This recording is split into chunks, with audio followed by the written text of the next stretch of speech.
We're alive. Supposedly we're alive.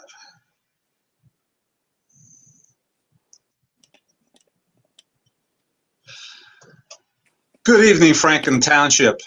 There I go again. Good evening, Franklin Township. There's an L. And welcome to the, the October 18th edition of the Franklin Reporter and Advocate News. I should have moved to a town that I can pronounce. News Hour.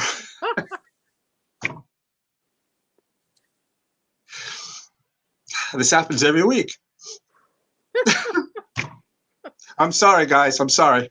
Anyway, this is another special edition. This is another candidates night. We're doing the Democratic candidates for the 5 ward township council seats, and that would be Ed Potosnick in Ward 1, Shepa Uddin in Ward 2, Charles Onyejiaka in Ward 3, Carl R.A. Wright in Ward 4, and James Vassanella in Ward 5. This is going to be the same format as we used for the Republicans, where we bring them on, we let them introduce themselves, then we ask them some questions that we hope will give you an idea of why they think you should vote for them. Boy. Anyway, if you don't know who I am, I'm Bill Bowman. I'm the co-publisher and editor of the Franklin Reporter and Advocate.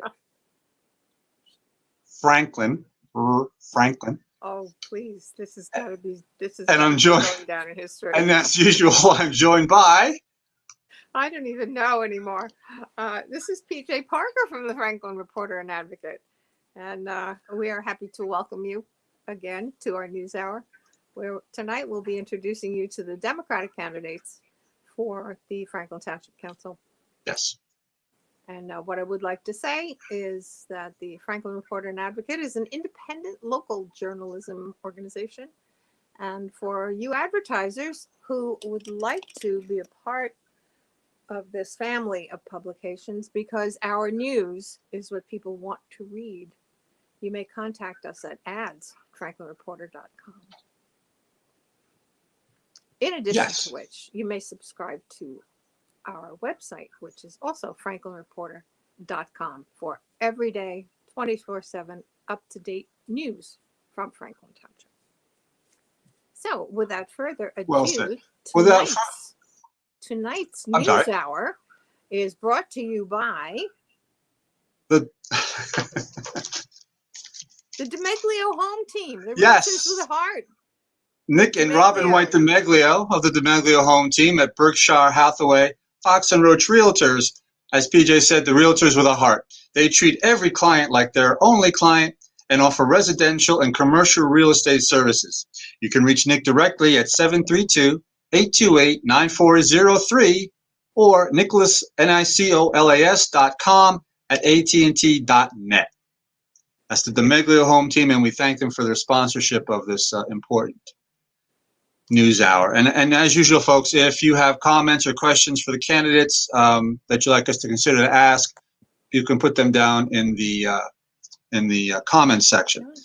Okay, as we did last week, this is destined to be a very interesting and informative news hour. So, PJ, you think we should get going? I think we should introduce our candidates, and we're going to be going ward by ward. There are 5 wards that are in contention right now. And I do believe we'll be starting with the barking of the dog, as usual, to signal our very first ward council person running for office. Right, that would be Ed Potosnick, and let me just deal with an issue that I've got here. Technically, this is live, folks. This is not on video. And that dog you see in the background is not a mirage. Right. Okay. I'm not quite sure. Good heavens. What did I do here? I'm sorry. PJ, what do you hope to find out tonight? Well, tonight we're going to be interviewing the 5 candidates, finding out who they are, a little bit about their backgrounds, how that background is relevant to serving in a capacity of governing in the Franklin Township Town Council. We have a wide range of experience with all 5 of these candidates, and we're going to be asking them to tell us not only about themselves, but what they perceive as some of the greatest issues per ward in each one of their own specific wards that they would like to see addressed, and how they are going to personally be addressing or would like to be addressing. Right. And we will entertain some questions as they come in from the audience, as long as they are germane to the topic, and a few other questions as they pop up. So Right. I see Ed Potosnick is on board. Ed Potassnik is on board. Welcome, Mr. Potosnick. Thank you for joining us tonight. Thanks for having me, Bill and PJ. Great to be here. Yes, and Ed, you have quite a varied background. I know you are the head of the League of Conservation Voters, the former president of the school board, and you wear many hats in the community. And so tell us a little bit more about who Ed Potosnick is and why he should serve on our council. Yeah, so I was born and raised here in New Jersey. Actually, 21 years ago, I moved to Franklin Township. And as you mentioned, I serve on the school board currently. Prior to that, I was president of the school board. Actually, when I got on the school board, the gentleman who had resigned and left a vacancy left because it was toxic. And I read about that in the newspaper, and I decided to, stand up and get involved because my background is in education. I was a high school chemistry teacher for over a decade, and also an adjunct professor at Rutgers, where I taught pre and in-service teachers how to use technology to teach. And then when I got on the school board, I was lucky enough to be selected as president, and I believe, and I'm proud to have turned that school board from toxic to terrific, where it's highly functioning today, where we're working very hard on behalf of the students to improve our schools. Always more work to do, but proud of the accomplishments that we've had working with the community, the PTSOs, and the faculty, which is doing an awesome job. And like you mentioned, I'm very involved in the environment with my day job at the New Jersey League of Conservation Voters, where I'm executive director. Mm-hmm. And how do you think the experience, well, we could take it one at a time. What do you think you can bring to Franklin Township in terms of the environment and your experiences that you're currently tackling right now? Yeah, well, one of the things that I've been really proud to work with our community on was opposing the Williams Transco Nessie compressor station 206, which was slated to be built in Franklin Township, which would have been 16,000 horsepower diesel. Well, in this case, they were natural gas engines spewing toxins into our air, a real David and Goliath story. And, working very hard, we were able to push back against that proposal and get that proposal to be denied in both New York and New Jersey. And, that wasn't supposed to happen. Folks don't think you can fight a big fossil fuel company, but you can. And you have to be able to leverage organizations like the New Jersey League of Conservation Voters that I work with. And we work with Sierra Club and Food and Water Watch, lots of grass tops, as we call them, but also the grassroots. Folks like the task force opposing the compressor station, which I sit on in town, and make a salient case for why this is unneeded. It would have been a dangerous project. We would have gotten all the risk and none of the reward. And if gas would have been shipped out through Raritan Bay to Long Island and, spewing toxins in our air. And so I remember, Bill, many years ago when we first started our first information forum, you were kind of like, can we ever really stop this? Can this ever really happen? And we did. They're never really done, so we have to keep up the fight. But it's that kind of experience and, knowing the regulatory process, commitment and passion, and how I bring people together that I think well positions me to continue that fight on that issue and other issues like flooding in our area, like we saw with Hurricane Ida and Henri the week previous to that. Mm-hmm. Going to Ida and Henri, as you mentioned, I think a lot of people were flabbergasted at the quantity of water and the destruction that it wrought, and within 24 hours that it was gone.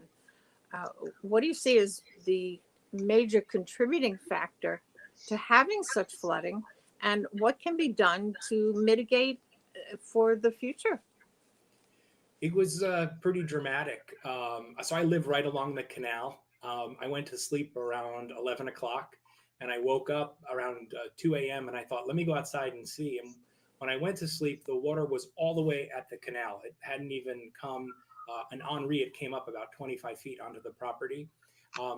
At 2 a.m., it was basically on my doorstep. And, I just started moving everything from the lower level upstairs. And luckily it didn't end up coming in, but a lot of my neighbors got washed out. I know lots of basements in the towns were flooded. I think the Township Council did a great job in picking up flood damaged debris right at the curbside, which was an awesome service and one that I really supported and fought for.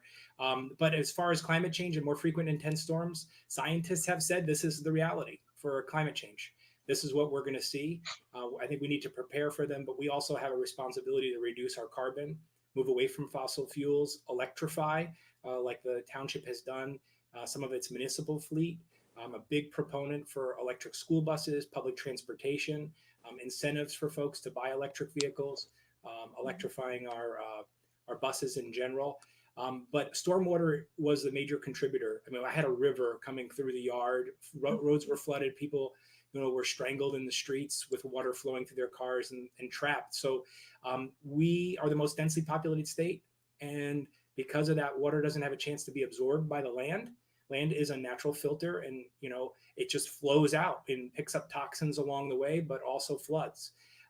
And so there are some things that we can do to help invest in green infrastructure to absorb that water before it makes its way into our rivers and thereby flooding communities. That's something that in my day job I fought a lot for, and I think Franklin can benefit from. We have some of the strongest stormwater rules in Franklin. They're models for the state, and I think we need to keep that up and try to return as much land to its natural habitat and preserve as much land that hasn't been gobbled up by bulldozers to build strip malls or housing developments. That's got to be a priority, and we've done a great job with 35% preserved so far, but there's more work to do in that area as well. Are there any plans as to what can be done to stem that sort of flooding again? That's something that's an immediate action. There's been some talk that if there's no place for the drainage to occur, that there continue to be surfaces that are going to contain the water as opposed to allow it to disperse. This took us totally by surprise. That's a surprise, and that's unacceptable. Yeah, and it's going to continue to play out like a rerun on TV, like you said, unless we do something differently. In addition to being the most densely populated state, a lot of our development is older and doesn't have any stormwater mitigation strategy. So we don't have any rain barrels or rain gardens. But those things can really make a difference because the houses that are downstream that flood, the water comes from houses that are more upland. So if we can invest and encourage people to build, even just attaching rain barrels. I know I have two that I got through a township municipal sort of session where you can, build your own rain barrel. If we could find a way to encourage more folks to do that, you can stop a lot of the water from making its way into basements and homes. But that's just one piece. We do need larger infrastructure investments in our stormwater, and that's going to be a challenge that we'll need to work through. But things not just like retention basins, but green infrastructure, like we were able to do over on the Claremont School, can help. That's our natural sort of plant-based systems that absorb water like a sponge and clean it up. That's really the solution. Mm-hmm. Well, that sounds like you have a plan. Why should people vote for you? So I think, one of the things that I've been committed to in my public service is listening and bringing people together from divergent views and providing answers to things that they care about, whether it's active or passive recreation. Remember, there were a group of cricketers who were looking for access on Pine Grove to the school there, and we were able to work with them, and they chipped in to put in a fence, which made that playground safer. They were able to put in a little shed so they could keep their cricket materials and be able to use that. And, our schools are owned by the community. They're paid for by taxpayer money. So we made sure that they were available. When the seniors wanted a place to play pickleball years ago, when that became a popular sport, we made sure they had space and that they were welcomed into our facilities. And I like to partner with folks. And so when I was president of the school board, we partnered with the Municipal Council and the mayor to get the environmental center back up and running, so our third and fourth graders could have environmental experiences out in the our open spaces and enjoy that and learn hands-on. And that was an awesome project. And then we partnered with them in a shared service agreement, sort of with the Consolata property, which is now the Board of Education complex. Mm-hmm. So the administrative building is there. We moved from over on Middle Bush, and now there's a community center that's going to be available to everybody in the township of Franklin to have events, to hold weddings, to have community education forums, dances, performances. And that's the kind of, I think if thinking that I've demonstrated an ability to bring, and also the work ethic to, get those kinds of projects across the finish line. And, if people would support me for council, I would bring that to the municipal level as well, based on that experience of getting it done with the school board and within state government. Okay. And my last question. What does Ed Potassnik think is Ed Potassnik's best quality? So I'm fairly tenacious. When I set out to do something, I really continue to drive towards that and push to get it, like I mentioned before, get it across the finish line or bring it to fruition. I think one example was the compressor station. I mentioned a couple of other accomplishments, but, it's something, when I got involved in the school board, we had 2 failing schools, and I wanted to make sure they got off the failing list. And we did not stop as a board, and it wasn't just me. It was working in collaboration with the staff, other board members, and the community, but a central focus on how do we make sure our schools are high achieving. And now every school in the district is a high performing school district, a high performing school. And that's the kind of tenacious quality that I bring. Get knocked down, get up again, and continue to fight on towards the goal. And, do that with input from folks. So it's not blind, but driven. Good. Well, thank you, Ed Potassnik, running Thank for Ward 1. Are there any questions out there for Ed, Bill? Nope, I don't see any. Okay. So thank you, Ed Potassnik, Ward 1. I appreciate it. Thank you guys for having me. Thank you for being here. Okay, great. So next up is the incumbent. I should mention before we bring Shepa Uddin up that Uddin. Uddin. What did I say? You didn't say Uddin. Shepa Uddin. Sorry, I apologize. Anyway, before we bring her up, I should mention that Charles Onyejiaka, Carl Wright, and James Vassanella are incumbents. Ed Potosnick is not an incumbent. That the seat he's running for is currently held by Ted Chase, who decided after years and years and years of service to the township that he needs to take a little rest, and he is not running for re-election, although he tells me he's going to stay active in the township. So without any more ado, let's bring up the council Ward 2 candidate, Shepa Uddin. Welcome. Hello. How are you? I'm doing great. How are you guys? We're doing fine. All right. Like we did with Mr. Potosnick, why don't we start off with you telling us a little bit about who Shepa Uddin is? Sure. Well, first, I want to thank you, Bill and PJ, for giving us this opportunity to come out and talk to you, interact with you, and provide, good, important feedback around the council and why voting is very important for us. So thank you very much for having us here today. You're welcome. You're welcome. Thank you for coming on. Absolutely. And so who is Shepa Uddin, right? I get asked this question quite a bit. I am a wife. I have 2 wonderful kids that go to Franklin Public Schools. I am a small business entrepreneur. My family owns a small business in Somerset in town. We do catering services. I also am your 2nd ward councilman. I am serving in multiple communities. I serve in fire prevention, public works, and land use. By profession, in my careers, I've served over 15 years working in the IT industry for technology and the executive business management role.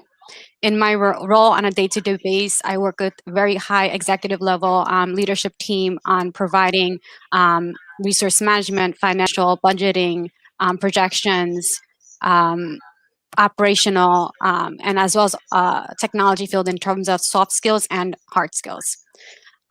So I bring that to the table from a career and skills perspective.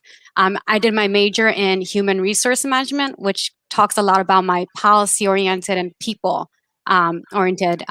So that's about me. And when I'm not home, being a mom and a wife, or out there being a councilman or working on my day job, I am loving to just go and walk with my family. We're always out. We're an outdoor family. We love just going and camping and, just enjoying the natural, parks. So you'll find me in, Middlebush Park walking around, or, I go to a lot of the surrounding parks as well. So that's just a little bit about me. And then we'll get into the council related questions. Sure, absolutely. Great. Okay. Small business owner, so how, especially I guess you're in the food industry, so you really know how hard businesses, especially in Franklin Township, have been hit over the past year and a half with COVID. What can you offer them? What help do you think you can offer as a councilwoman small businesses in town to help them get back on their feet?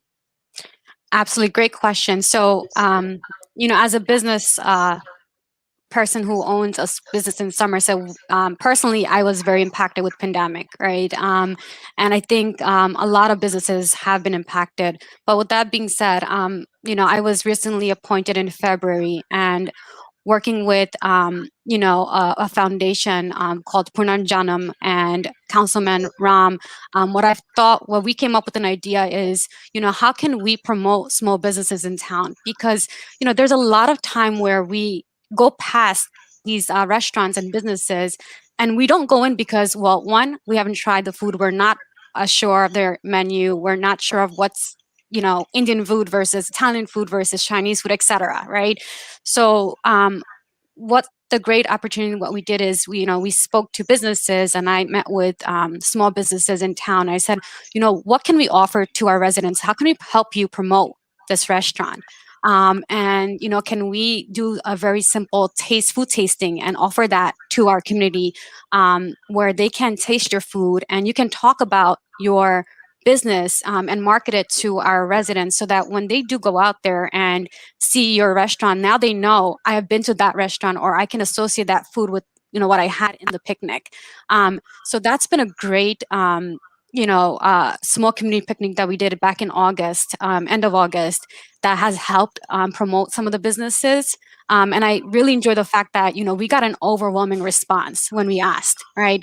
I didn't have to go far. I think in return, I ended up getting businesses coming to me and saying, pouring in, saying, how can we help you, right? And I thought that was what our neighboring, what neighbors are about. I think that's how we support each other. I'm a very big advocate about making sure that we purchase, shop local, support local, right? If we can at any given time, I think, the big chains are out there, but we should always help out small businesses. And, there's some things that I haven't planned in terms of services that I'm thinking of working with small business and how we can create some in-house resource tools. All right. Okay. Now you mentioned that you were appointed in February. You're filling the term, or to fill the term left by the departing councilman. Will Galtieri. Will Galtieri, his name. Thank you, PJ. Out of sight, out of mind. Yes. Thank you, PJ. And you really hit the ground running. I mean, you've been. I mean, we know about the picnic because we were there. We covered it. But we were just recently the other day at Renaissance, where you organized a booster shot pop-up clinic, vaccination clinic for the residents of Renaissance. I understand that there may be more of that coming at different residences in the town. We have 4 or 5 55 and over communities in town. You really hit the ground running, though, getting out there among people. I mean, was that something that you had thought about doing a lot prior to throwing your name in the hat, so to speak, to be considered for this open seat? So I have done a lot of volunteer work in the past, and this is something that my family's been very supportive, and they kept pushing it out to me, saying, "Hey, you need to go and showcase your skills and talents, and you love supporting people, helping people, and you really need to go out there and get into the township local government." I think when I joined from February, if you asked me maybe 3 years ago, would I be perceived as a councilwoman, I would have just said, I don't know. I would have laughed, right?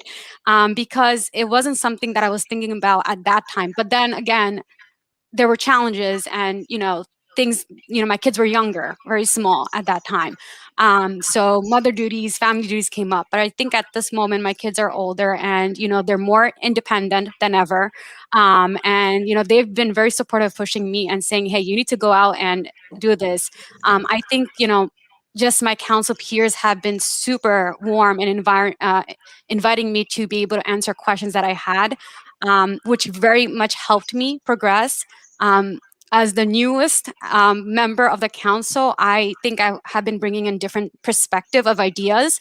And it's probably because I have been in the corporate industry for a while, and I see things a little different, which is really nice because it's a mixture of thoughts and ideas and ways of doing things. I think we balance each other very well, which is something that, if you look at the council peers, you'll see it's a very diverse setup there, right? We have 9 of us, and we're all very different. And I enjoy the fact that I get to pick brains and challenge and understand how it comes up. I think for me, I have an ability. I think I like to help everyone. I like to hear my residents. I like to listen to their concerns. I like to bring it on the table, discuss it with departments, and I want to see what works well, right? There might be something that is a great idea, but something beyond council control. And even if that's the case, I like to always step up and see, what are the reasons, right? I just don't want to go say no. I want to make sure I understand the full scope of why and what, and then provide. I think that's something that my residents in the last 9 months, I want to say that I've been out there, when I ask for feedback and continuous improvement of what can we do to help, that just shows to my residents that I'm there, I'm present, right? I'm here to listen to them, and not just listen, but take that back and action on it, and provide them a status of what we're doing with things.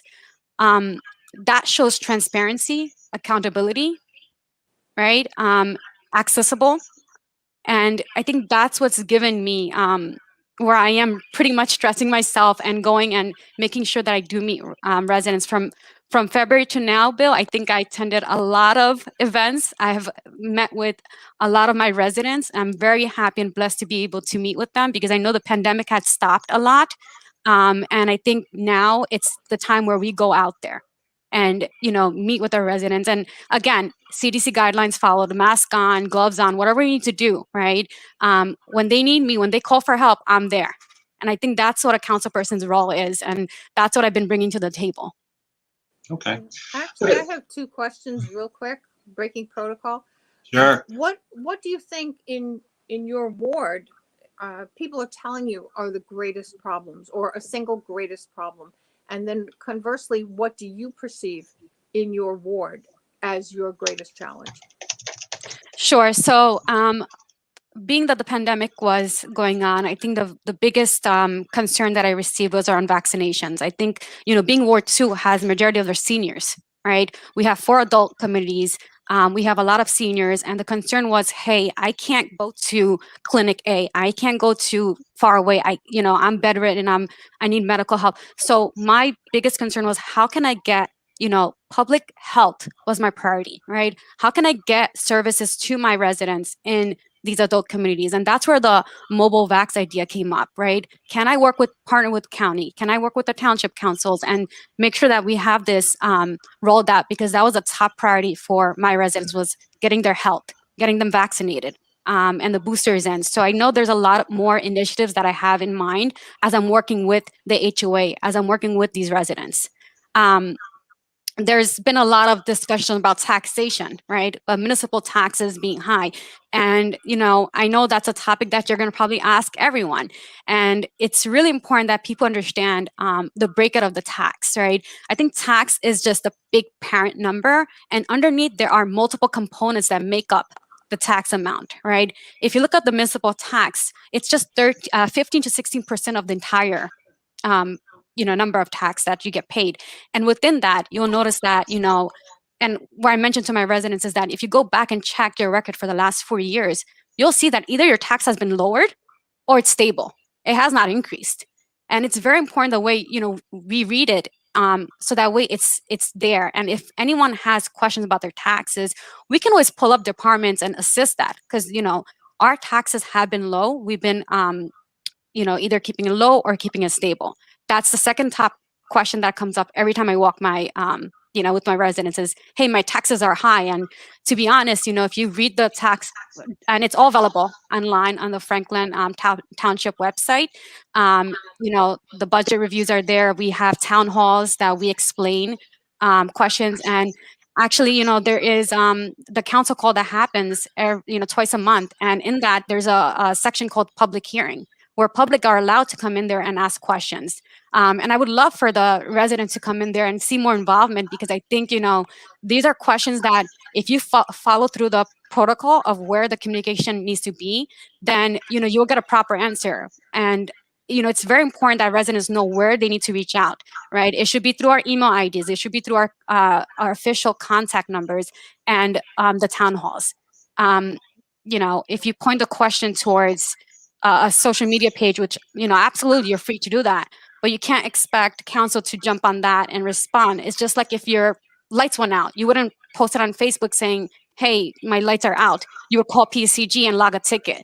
So it's very similar, right? You have to understand the process and protocols and, we're here for you. I'm here for you. If there's a question you don't know and you need answers to, it could be anything. And if we have it, we're very much accessible. We'll provide the answer. Or at least acknowledge it that we received your email. Thank you. Okay, you good, PJ? Yes, I wanted Shepa's perspectives on both of those, and you've answered them. Thank you. Okay, great. I wanted to know, this is not a Ward 2 specific question, but it's something that's on the mind of a lot of residents, and that is overdevelopment. Ed Potosnick kind of touched on that a little bit when he was talking about flooding and, water runoff, stormwater runoff, and that sort of thing, and the fact that more and more of our township is being paved over, and water has no place to go but in our basements. I know, the council people are limited as to what they can do about this. Obviously, there are some tools, there are some arrows in the quiver, as they say. What do you think you can do to help address this situation as a councilwoman for Ward 2? So overdevelopment is another question that comes up quite heavily on, I think, whether you're in whichever ward you are in. It's just a general township question that comes up. What I would like to do is first, let's put facts on the table, right? 35% of 35% of land has been reserved for Franklin Township, out of which in 4 years, 716 acres have been purchased, right?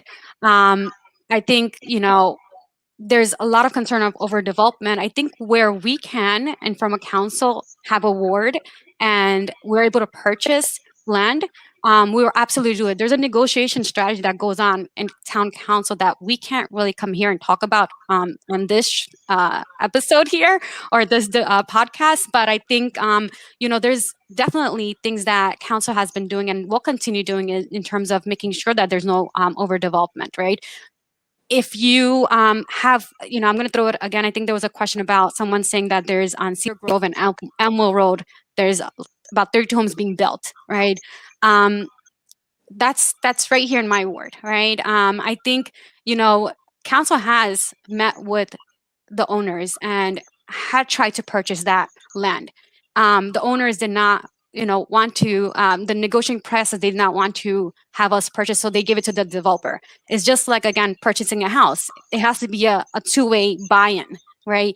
We can't come here and force and take someone else's land. It has to be a buy-in and goes through a process and procedure with multiple parties involved.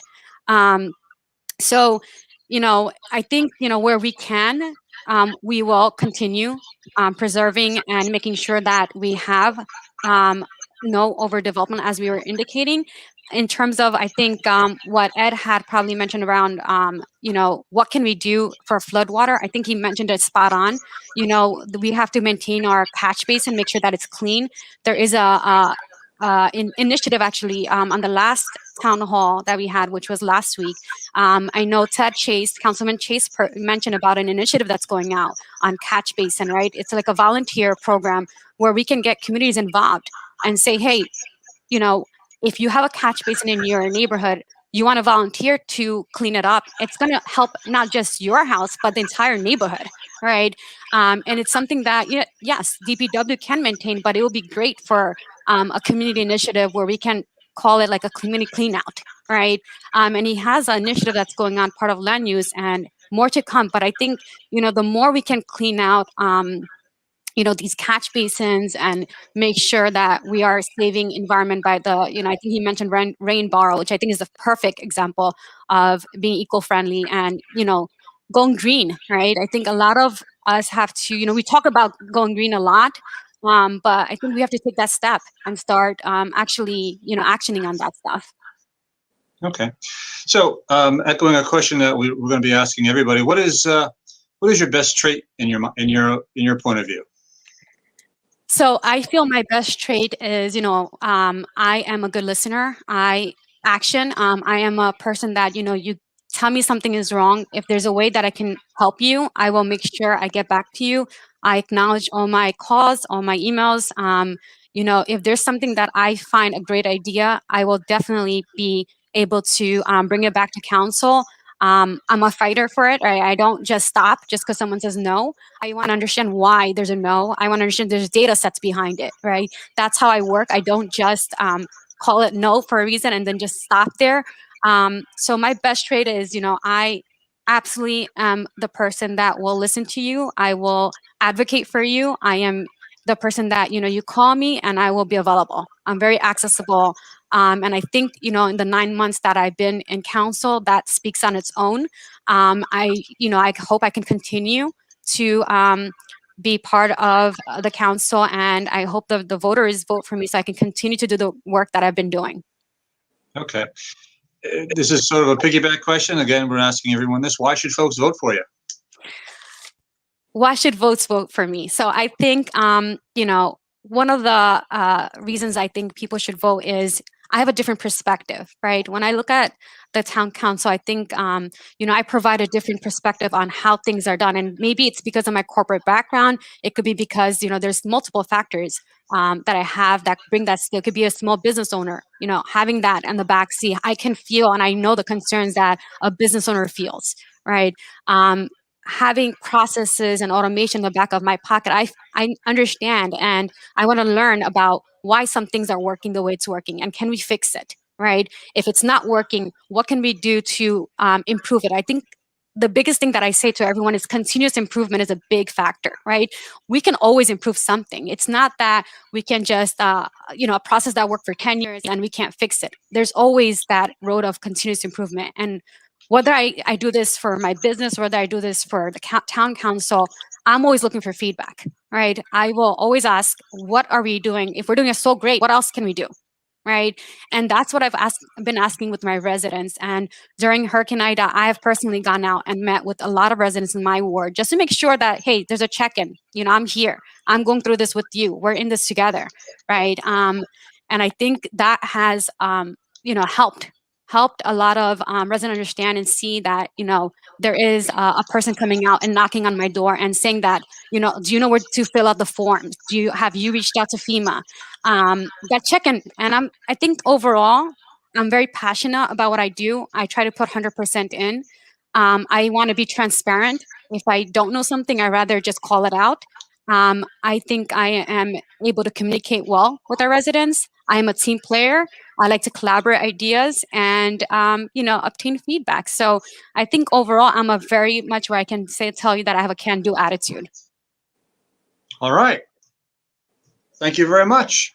Councilwoman Shepa Uddin, running to retain her seat in Ward 2. Thank you so much for coming on with us tonight. We really appreciate you taking the time.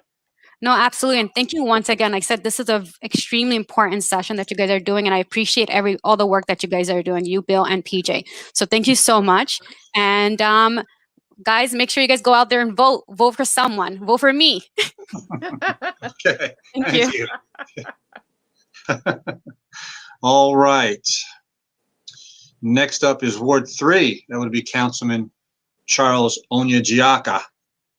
Let me bring him up. Oh, you know what? Before I do this, I want to respond to Stephen Cheng, who asked if it's possible to lower seniors' property tax. Mr. Cheng, what you want to do is look to the state for that. That would be the Senior Freeze program, where if you're a senior citizen, they take a base year of taxes, and if taxes have increased, the municipal taxes have increased, you can submit a form, and you will get the difference between that base year and the current year. Now, you may have an issue there because taxes haven't increased, so that may not apply.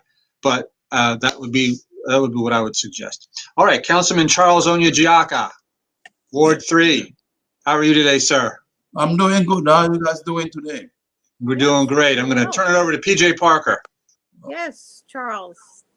Tell us who Charles Onacciaca is. Okay. First of all, I thank you all for inviting me today.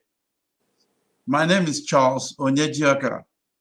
I'm the current councilman for 3rd Ward. And I've been the deputy mayor, actually the former deputy mayor. And also I have my degrees in electrical engineering and technical studies. And I have served in the planning board. So this is, that's about me. Oh, I know there's more than that. Tell us about, as deputy mayor, have you encountered any particular problems that you'd like to tell Franklin how you solved them? You know, I was the deputy mayor during the COVID-19 problem. That was last time.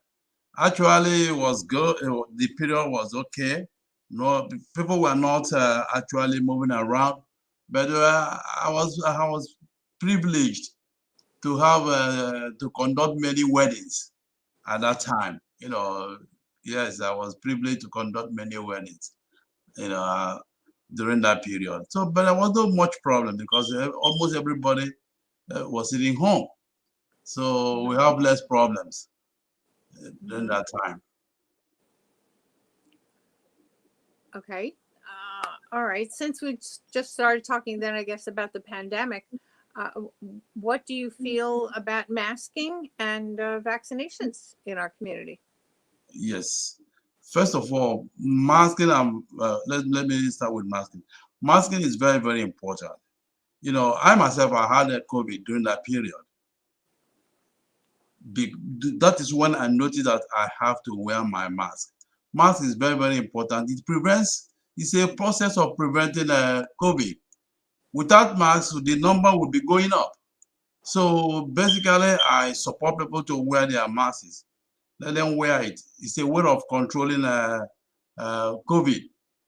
It's a personal protective process. So I think that is good. We have to control it. The vaccine is very, very important. In fact, I had my vaccine already. It's very, very important that we have it. If you don't have it, the person is exposed to COVID. And when the person is exposed to COVID, the contamination is high. When one person contaminates it, they can transfer it to so many people. So basically, I think it's the direct process and it's the right way to go that we have to vaccinate ourselves. Mm-hmm. Do you think it would be appropriate for there to be a mandated vaccination? To me, in some areas, like the schools, the hospitals, yes, some areas should be mandatory. Mm-hmm. Some areas, like clubs, no, I don't think so. But schools, individuals working in the hospital, it should be mandatory. Mm-hmm. I think so. It should be mandatory to some areas, not everybody, not everywhere, and not for everybody. Okay. Now, in your ward specifically, is there a problem that you think is outstanding that you would like Franklin to know about? And how would you go about resolving the problem? In fact, my word has increased so much in all aspects of life. We don't have any specific problem now, but I still have to work to improve other things we have. Now, my ward is very, very secure for the kids to ride their bikes, play as kids within the neighborhood. That is one. Two, I have made sure that I maintain good security in my ward. There was a time we had a lax security, but I worked with the mayor and the township and the police were able to track it down. Security is high now, it's well maintained. My ward is a very good place for kids to play, and for the adults too. Everybody can ride their bike and do the exercise, walk around. So I don't have any specific problem that is attached to Third Ward, but Third Ward has improved under my leadership and under my control. Okay. And is there anything specifically that you would personally like to see addressed? What I would still like to be addressed is to help us. One thing with Third Ward is there is diversity in Third Ward. Since we have diversity in Third Ward, communication is very, very important, and a way to bring all the residents together as one, under one umbrella, as one group, is what I'm working on now, and it has been working out. Fortunately for me, I was able, with the mayor and the council, were able to buy Consulata. Consulata has the hall and has different halls where we can sit together and talk as one individual. So specifically, what I would like to work on in Third Ward is communication and a way to bring everybody together. Since we are from different diversity, we can all come together as one. Mm-hmm. Well, now that you bring up diversity, I know you are Sierra Leonean, correct? I'm Nigerian. Nigerian, Yes, yes. by birth. Uh-huh. And I remember very early on in your council personness that you mentioned, and here's a little shameless Franklin Reporter promotion. We are able to translate the Franklin Reporter and Advocates news site into 100 different languages, and I know Igbo was one of them. Absolutely, I'm from Igbo too. Yes, and I remember that that was important to you. Yes. That we were able to communicate with Native communities. How important do you think it is for diversity to grow in Franklin Township? Personally, I refer to diversity in Franklin as a gift. Mm-hmm. It's a gift. What I mean is a gift is that you can't see such a diversity in a different township, but in Franklin we have them, and all of us we work together. Say like Sierra Leone, Nigerian, Africans, every race, we all work together as one. It's very, very important, and it's working out fine for us. So the diversity we have in Franklin is a gift. It's a natural gift, and we're making a very good use of it. Well, again, my two stock questions. Bill, do you have any other questions before I ask my two stock questions? I didn't have a question, but we haven't had. I just want to divert. I hope everybody can Indulge allow this. Well, you're going to allow it because I'm going to do it.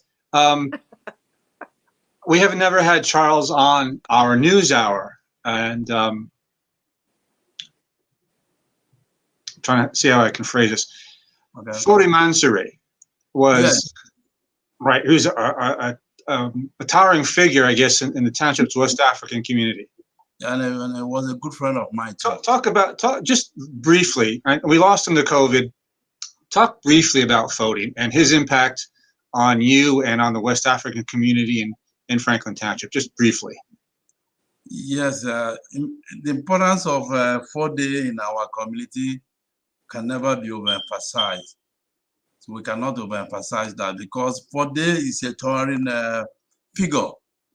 In actual fact, during any of my campaigns, he always be there.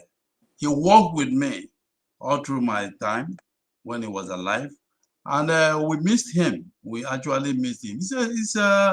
He's a power puller. He's a power puller. He brings everybody together from different neighborhood, different race. But unfortunately, we lost him. We missed him. But that gap is still there. That gap can never be filled by any other person. Yes, we've met maybe 4 or 5 African kings Yes. because of Fodi. And I remember one time a particular Fodi messaged me some afternoon, and he said, "Oh, by the way, I'm having King so-and-so from wherever here in an hour and a half. Can you be here?" Yes, that's how he was. So he was a character. Okay, so now let's get back to candidates. Go ahead, PJ. Oh, and I was about to add, yes, we did a live stream. It was quite the honor to be in the presence of the king. Quite the honor. Okay, Charles Onyejiaka, tell us what you think your best characteristic as a human being might be. Okay. My best characteristic human being is I'm a good communicator, a good listener. And that quality has helped me so much in my career at work and in council here. I listen to my residents. When they run into problems, they call me. Either they call me through the phone or they send me email. The first thing I do is I go through it. If it's a problem that I can solve, I call them back or I can communicate with them. We try to find a possible solution. If the problem is hard and what I can do, my mayor is there, the township manager, then I call them and say, look, this is the problem I have. And it has been working out fine for me.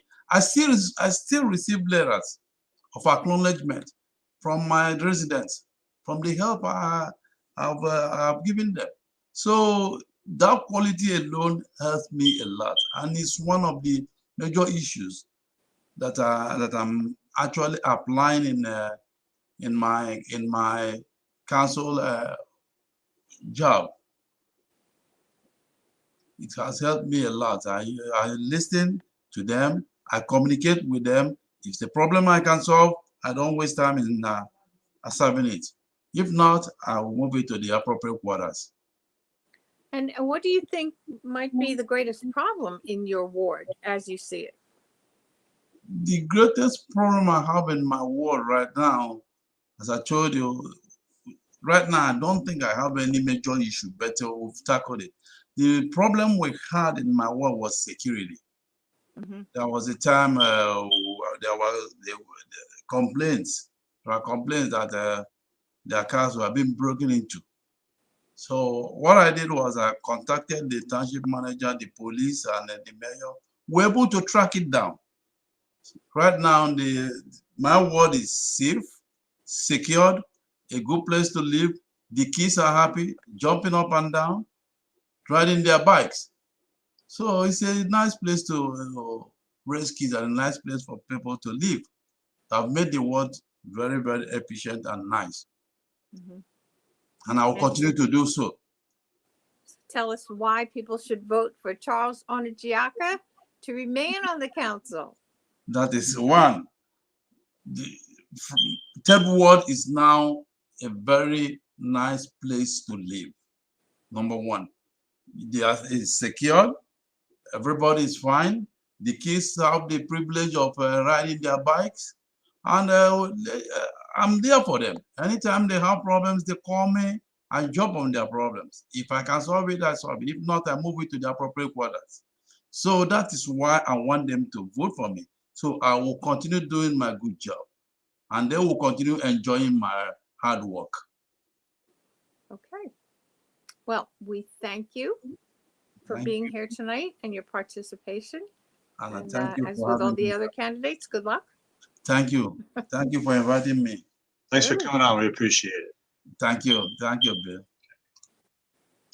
All right. Well, before we continue, I want to once again remind everybody that this program is brought to us by Nick and Robin White DeMeglio of the DeMeglio Home Team at Berkshire Hathaway Fox and Roach Realtors. The realtors with a heart. They treat every client like their only client and offer residential and commercial real estate services.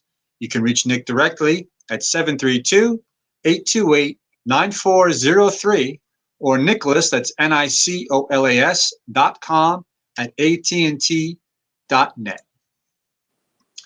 Next up, 4th Ward, we have Mr. Carl R.A. Wright. Welcome to the Franklin Reporter and Advocate News Hour. Bill, I want to thank you for having me this evening and for sponsoring this informational session for all the residents of Franklin Township to hear exactly what we want to say, because we're representing you. Exactly. Very important question. What does RA stand for? Richard Alexander, and it comes from my mother's father was named Richard, and her brother's middle name was Alexander. So since I was the last of the line, everyone jumped in. Oh, and Carl comes from my father's brother. So everyone jumped in, and what can I tell you? Make sure you got all the names. That's great. So everybody got their name in there, knowing it was the last one. All right. Well, as we have with everyone else, why don't you just tell folks a little bit about who Carl R.A. Wright is? Well, let's start from the beginning. I'm a husband of 30 plus years. My in-laws, William Howard and Martha Howard. And by the way, my father-in-law used to be the mayor and a councilman here in Franklin Township, representing the 4th Ward. I'm the father of 3 wonderful college graduates, so that means that they're not in my pocket anymore. Grandfather of 2.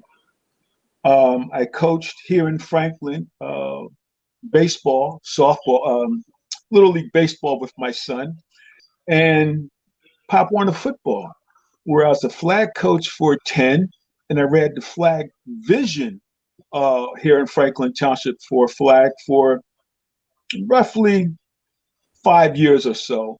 But the best part about this is I was the game announcer for 20 years. Wow. That's the fun part. On the council side, I'm on the land use committee. And that's a very important committee here in Franklin Township. And one of the things that we have done, and I've heard other comments earlier before me about development and everything, we preserved over 700 acres of land in my 4 years. And that has kept development low. But it has also given us places to go for natural or passive and active recreation. Middlebush Park, for a long time, that sat there, but it was given to us by a developer for other reasons, but I turned it into a park. I did my best, and I moved the ball forward. So we have Middlebush Park, and we have pocket parks all around that have been redone. I'm also on public safety. I'm also on the Hamilton Street Business Board. Also, I'm a commissioner of the redevelopment agency here in Franklin Township called Renaissance. And I've done that for the past 10 years.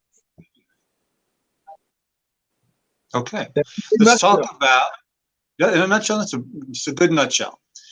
Let's talk about for a minute the redevelopment. I know you're in the 4th Ward. I believe most of the redevelopment is happening in the 4th Ward, right? If not all of it, yes? Am I correct? Yeah. Okay, and I've attended, obviously, the Redevelopment Authority meetings where you've had the main redeveloper, RPM, in on a number of occasions to talk about their progress. I mean, it's been decades that they've been working on this, right? So tell me, I know you've had your issues with them over the past few years that I've seen. What's your opinion of how that redevelopment is going right now? Well, start from the beginning. Renaissance 2000, as the name says, it started back then. And through its many forms through the downturn, economic downturn. We couldn't find a developer. No, let me change that. They couldn't find a developer to come in and do the development process. I was against that. Let's make that clear. Because I lived in the heart of the redevelopment area. And it's just that when the plans were drawn, I was able to remove my house and some other houses from that particular area for the redeveloped residential areas. Moving forward through time, we did acquire a developer, RPM, out of Montclair. They came in with a project, with a purpose.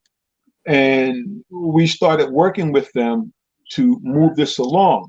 Now, I've had problems with RPM because I love open space. I love a park. I love green grass, because eventually you are going to have to live with something we put there.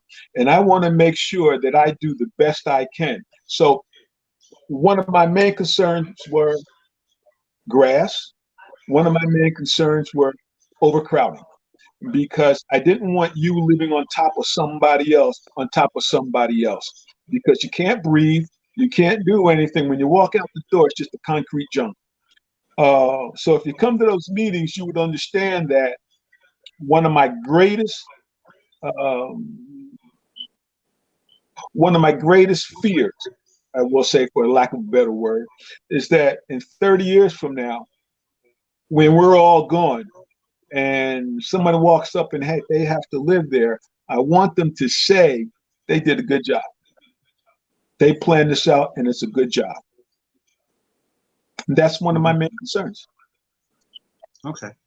I want to circle back to something you said earlier about this, and I know people, it may have raised some eyebrows when you said you had some properties removed from the redevelopment area, including your own. Talk about that a little bit. Okay. According to Renaissance 2000, the manual, it called for the vacation of Camner Avenue. Camner Avenue is right next door to my house. It's a paper road.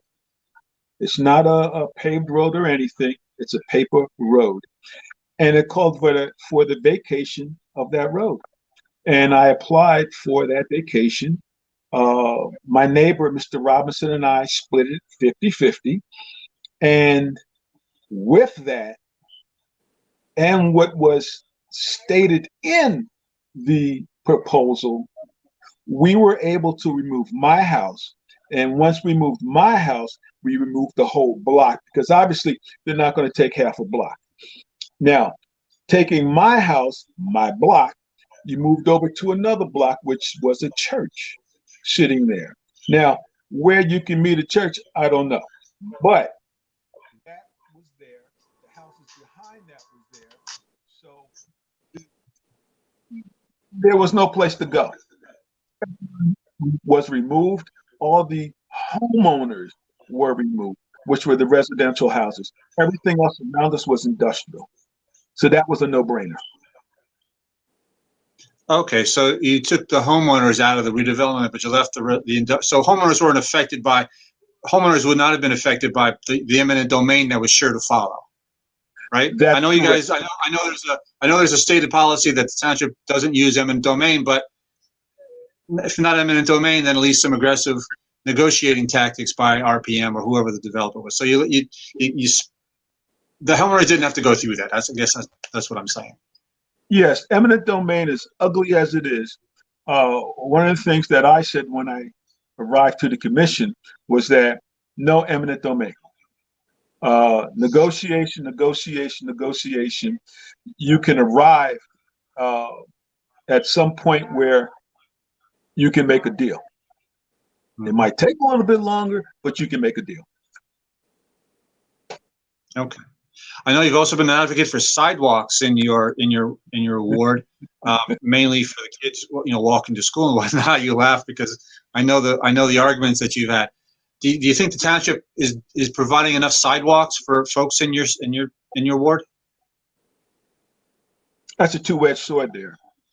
I have 5 schools in the 4th ward, and providing sidewalks. Now, this plan was hatched long time ago. The police department and the Board of Education came together and decided these are the streets that they needed sidewalks on in order to move the children to the schools. So that was my biggest movement, because it cost me a lot. It really did, moving that along, because there was so much to do. We held a town hall meeting where everyone could come in. I like it, I don't like it, what have you. And the one person that came in, he started out, and I thought he was just going to rip into me. He says, I don't want a sidewalk, but yet I do. And I wish you'd have done this 30 years ago, but here it is 30 years later, my kids are all gone, and you're putting a sidewalk on my house. But he said, in the end, I don't mind, because you move the kids safely. The parents can walk on the street, on the sidewalk, instead of walking in the street when it snows, when it rains. And remember, we have a lot of cars now in Franklin Township. And the last thing we want are kids in the street. So that was a big move. That was a big move. Now, could we do more? With the Board of Education and the police department saying, this is what you need to do, then we can move. Now, you mentioned the double-edged sword, obviously, because the thing about sidewalks is, yeah, it's nice the township puts it in, but once the township puts a sidewalk in, it's that property owner's responsibility to maintain it and to fix it if it gets cracked, right? That's why folks sometimes, well, I'm not so sure I want this sidewalk, especially if they have a lot of frontage on the road. That could be potentially a lot of money if there's an issue. If there's a tree there, then and the roots grow through it or something. So that's I guess what you meant by the double-edged sword. Hamilton Street. There has been so much activity over the past few years on Hamilton Street. It doesn't look the same as it did 10 years ago. What are your thoughts on? Now, there has been some criticism. I have to insert this by folk that the redevelopment of Hamilton Street, especially the apartments that are being put in there, is making it harder for folks who live there to stay there. Is that a legitimate beef, do you think? And part two of that is, what's your general impression of what's happening on Hamilton Street? And I ask you that because I know that when the guidelines were first developed for the redevelopment of Hamilton Street, when they talked about mixed uses, retail and residential, developers are allowed to increase the height of their buildings if the first floor was residential. As a result, we've got a whole lot of empty residential on that street. So tell me with that in mind, tell me what you think about the progress of Hamilton Street redevelopment, and also that the beef that you're pricing people out. Well, I wish I wrote that question down. Let's go back to what you said. Pricing people out. I compare that to the redevelopment agency, the Renaissance Redevelopment Agency, and I'm going to find that hard to take. Good, bad, or indifferent, I'm not saying anything, but I find it hard to take.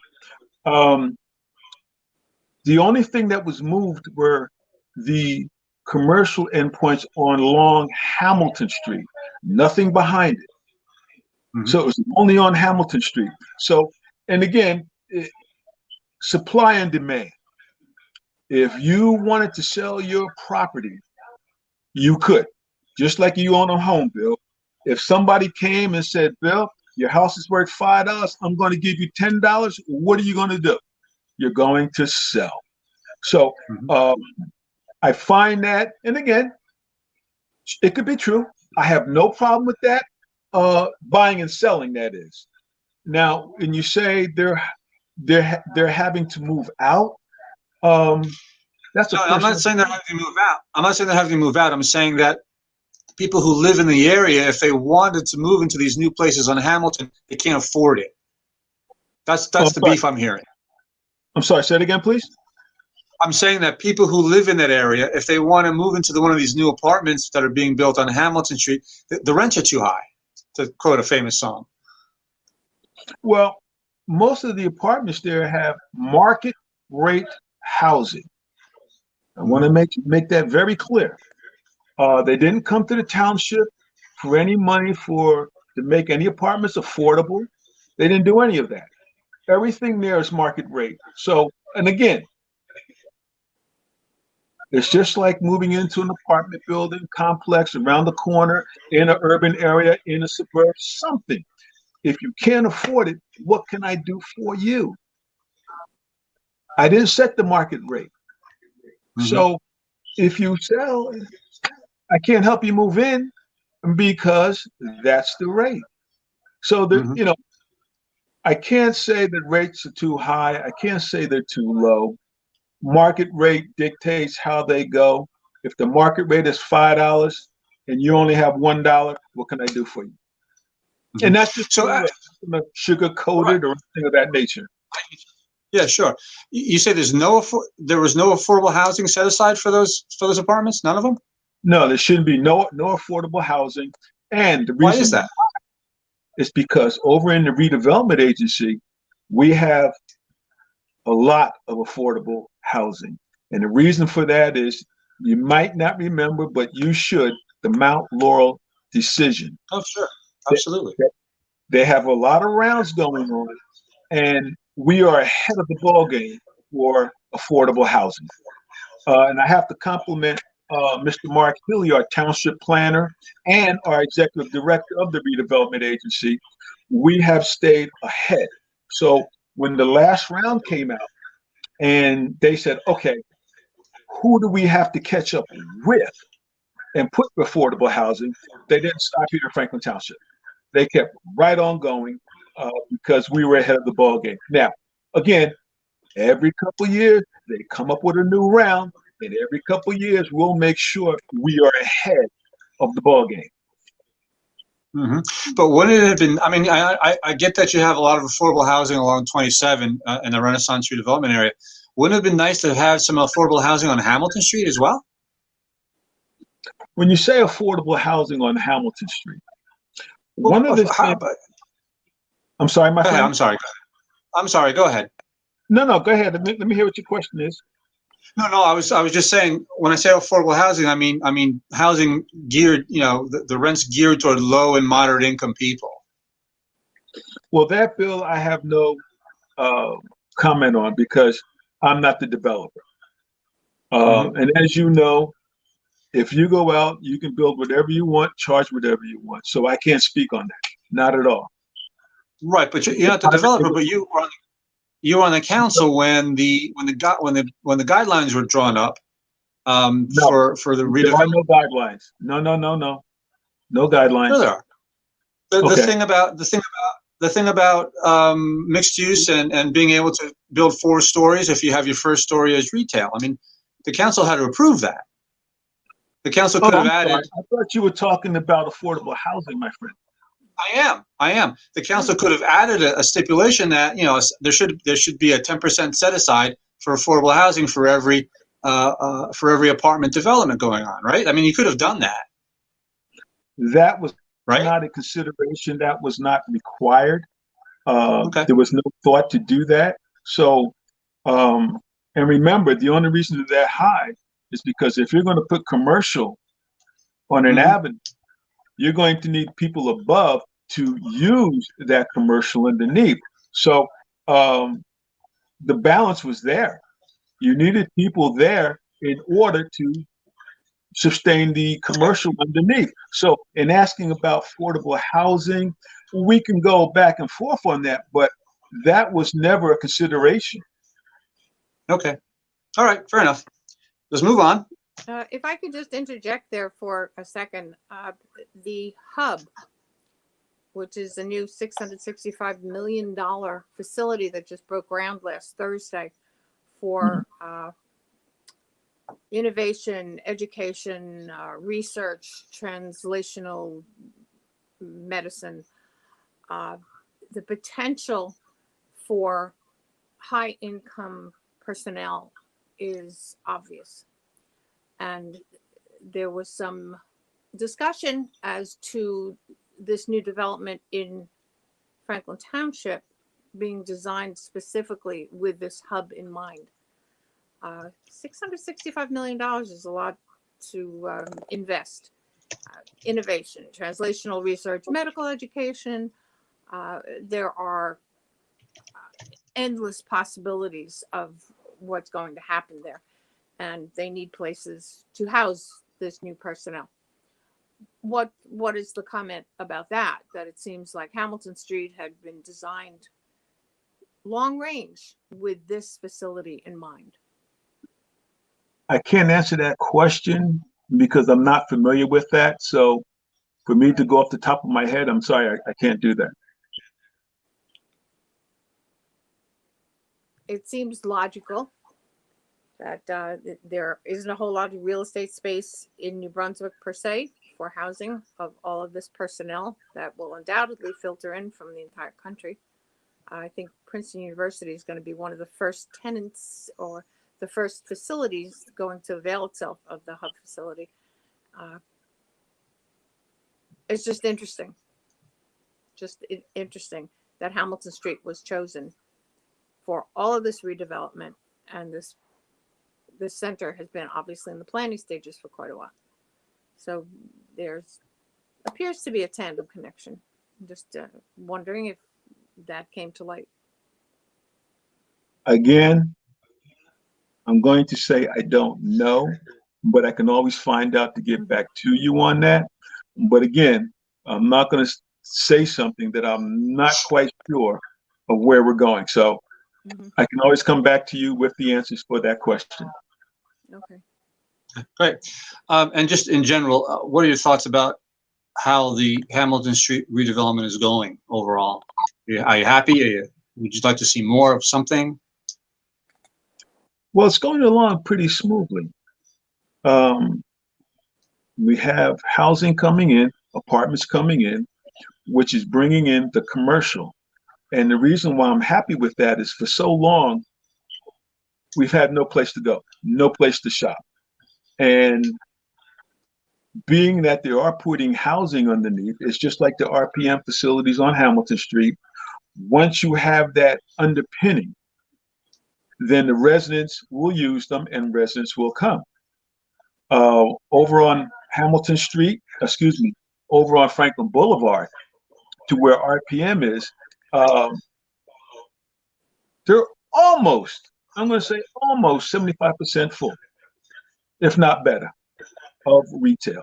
But of course, with the pandemic and things of that nature, everyone has kept their dollars at home. But waiting for that uptick and things will get better. Okay. Can I ask just one more question? I'm sorry to keep intruding. No, go right ahead. No place to go. Okay. One of your top issues that are facing Franklin Township have to do with public safety and the continued efficiency of the fire department, the police department, and EMT workers. We got asked to ask about what's going on specifically with EMT. I'm assuming since her name was furnished that I have permission to use her name. One of our residents, Heidi Hansen, posed this question that the EMT personnel seem to be taking a very, very long time to respond.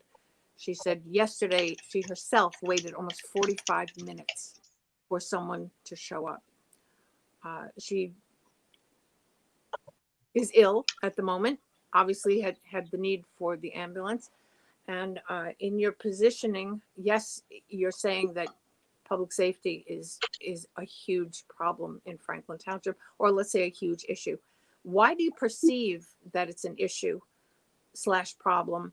And given the statement that I just made from Mrs. Hansen, why is this occurring? Why are there delays? Why is the response cut? And if you are concurring with that, what's the solution from Carl Wright's perspective? Well, first, let's do what the ambulance service. They're all volunteer. So what happens is, as it is at night, Robert Wood Johnson takes over our ambulance service. Just like our fire department, it's all volunteer. While it is staffed during the day, during the evening, we have to have what they call mutual aid so that everyone can come in and deal with what we have as a fire. And again, that works for the ambulance service. So if you're saying it took 30 minutes, 35 minutes, when we look at the metrics of it, and Robert Wood Johnson does also, they try to improve on that with the township. The township was on first call, but as soon as it realizes it can't make that call, then Robert Wood Johnson steps right in. And we're not talking an hour or 2 hours.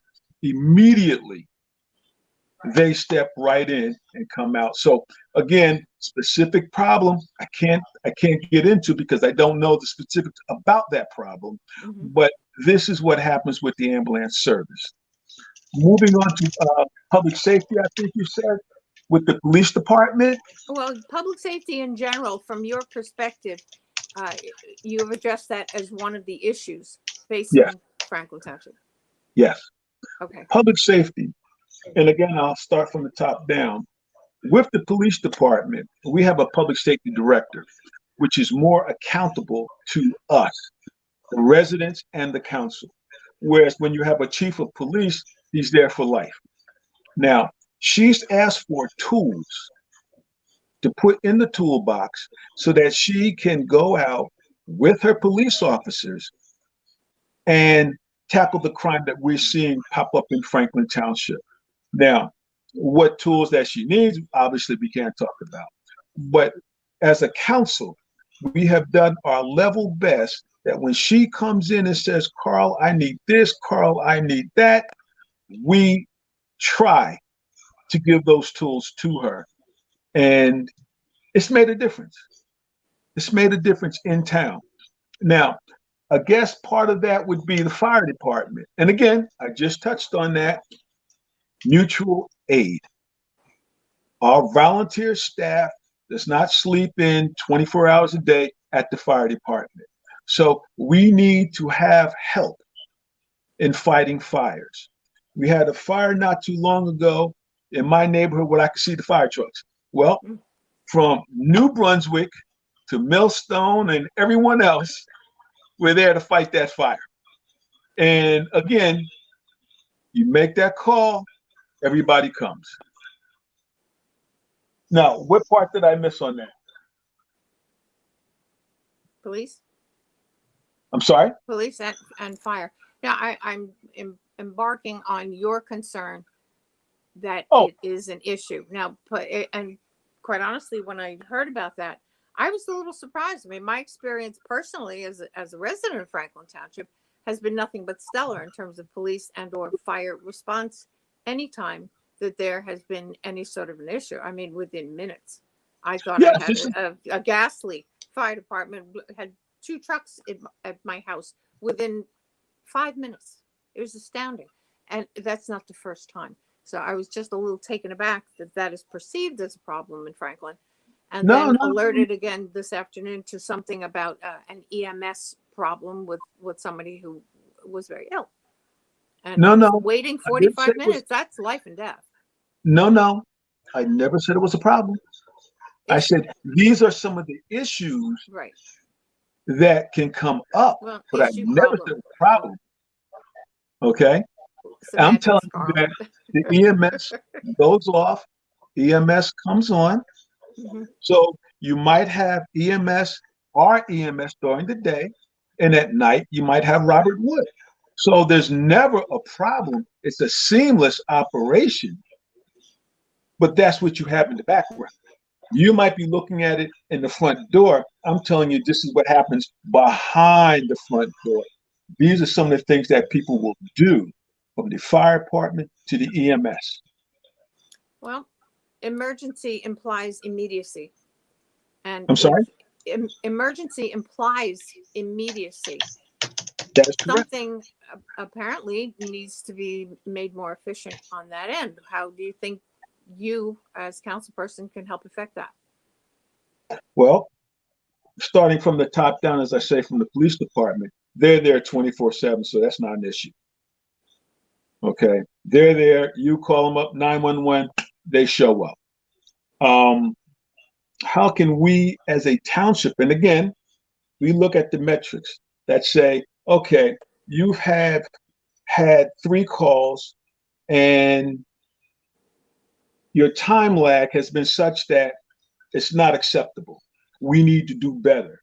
So, do we need to put Robert Wood on standby instead of 8 hours? Do we need to put them on standby for 20 hours?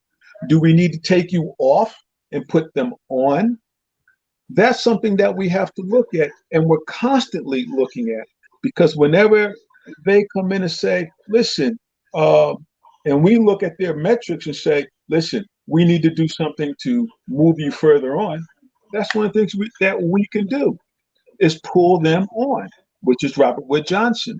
Or you say, as a police, as a fire department, as EMS, listen, we have no staff during the day.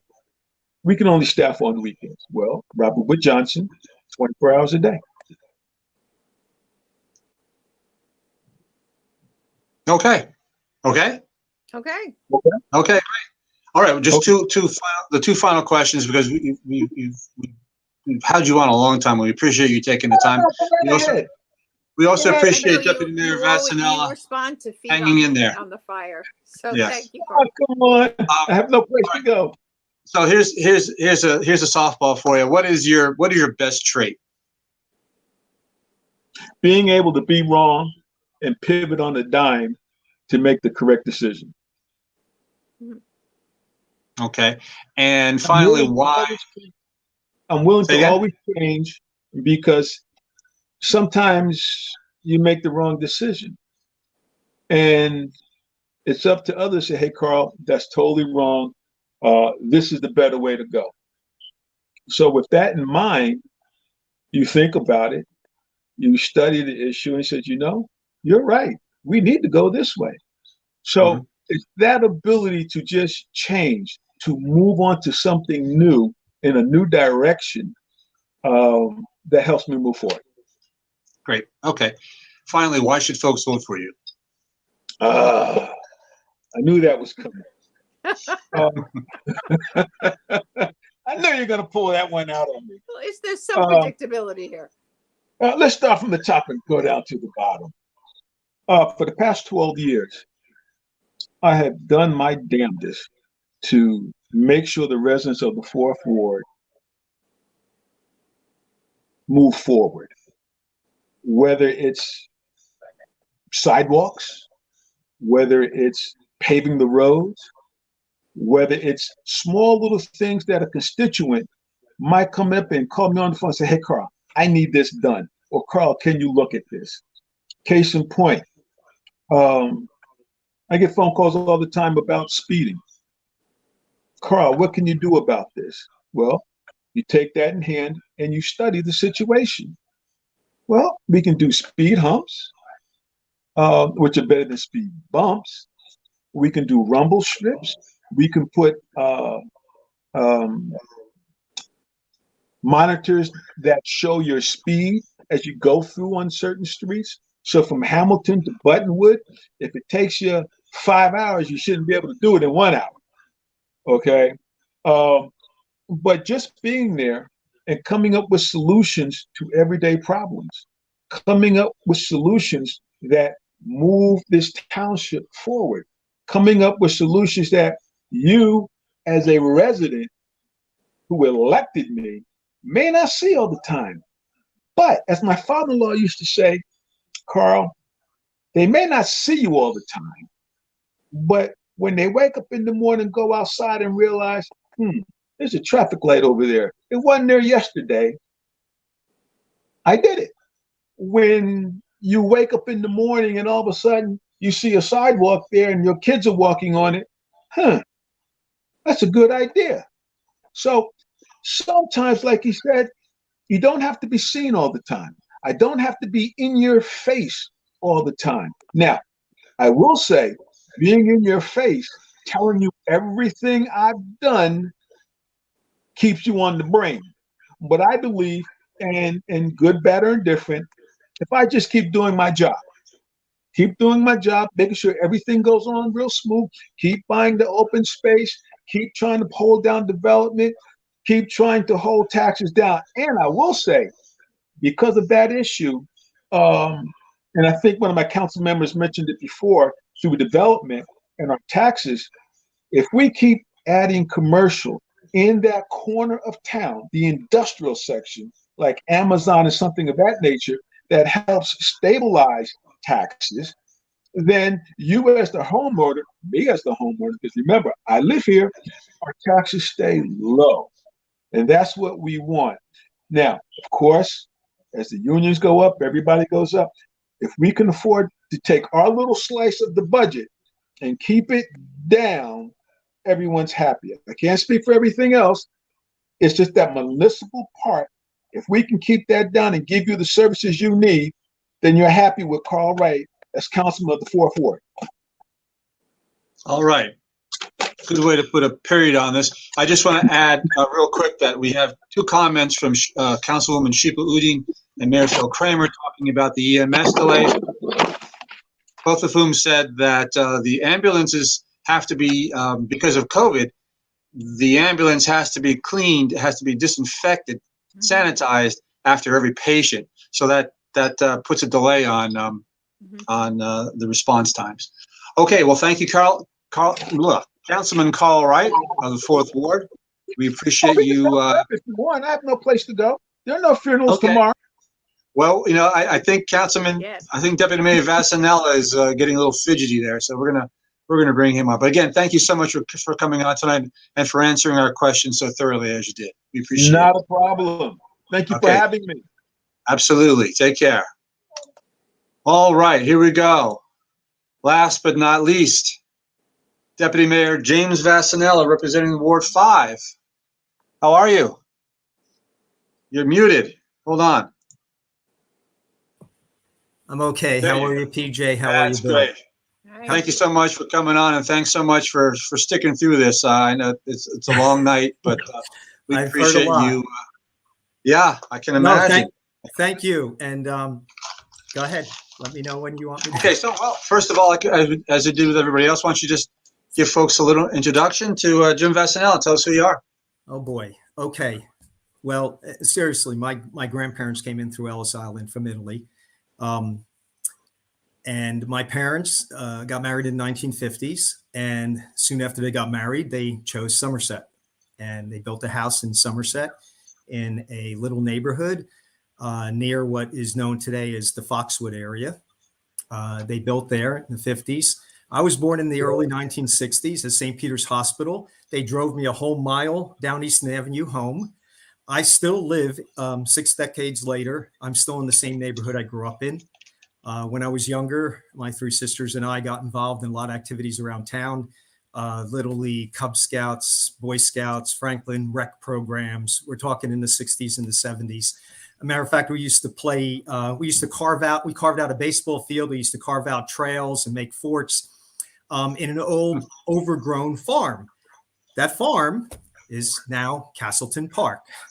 It was a couple blocks from where I grew up. So oddly enough, it's kind of strange. Things come full circle. 50 years later, I'm working on improvements to Castleton Park as a park. Matter of fact, it was one of our first Green Acres properties, if not the first in all of Franklin, and has now turned into one of the, I think, one of the best, if not the best neighborhood park in all of Franklin, not to take anything away from the other parks. So anyway, I grew up here. I remember Franklin when, quite frankly, I mean, our road was gravel. There was no sewer. There was no water. The town dump was over there by McDonald's off Easton Avenue by the old Marconi buildings. The 5th Ward is the smallest land-wise and most densely populated ward in Franklin. It's the ward I'm familiar with. Again, I still live here 6 decades later where I grew up. And it was really the first build out of Franklin Township, modern Franklin Township. Of course, because of its proximity to Bound Brook and New Brunswick. Anyway, as far as me, I got involved a lot younger with the town. Then fast forward the late 1990s, I was taking care of my father. He was ill with Parkinson's disease for many years. After he passed, I had a lot of energy, a lot of time, some time on my hands and a lot of energy after he passed away. So early 2000s, I got involved in various things in the township. As a matter of fact, Phil, known today as Mayor Kramer, and Carl, who you just had on, known as Councilman Wright, those two, and myself and a handful of other people formed the Franklin Township TV 25 Volunteer Management Committee. And we worked for a couple of years to literally write the policies and procedures by which the TV channel, which we still have now, almost 20 years later, by which it operates. We were one of the first towns in Somerset County, in the whole area, to televise our council meetings. And we fought hard and got the planning board and then the zoning board to televise the meetings. And that was before all three of us were on council. So we were involved. I was involved in a lot of stuff.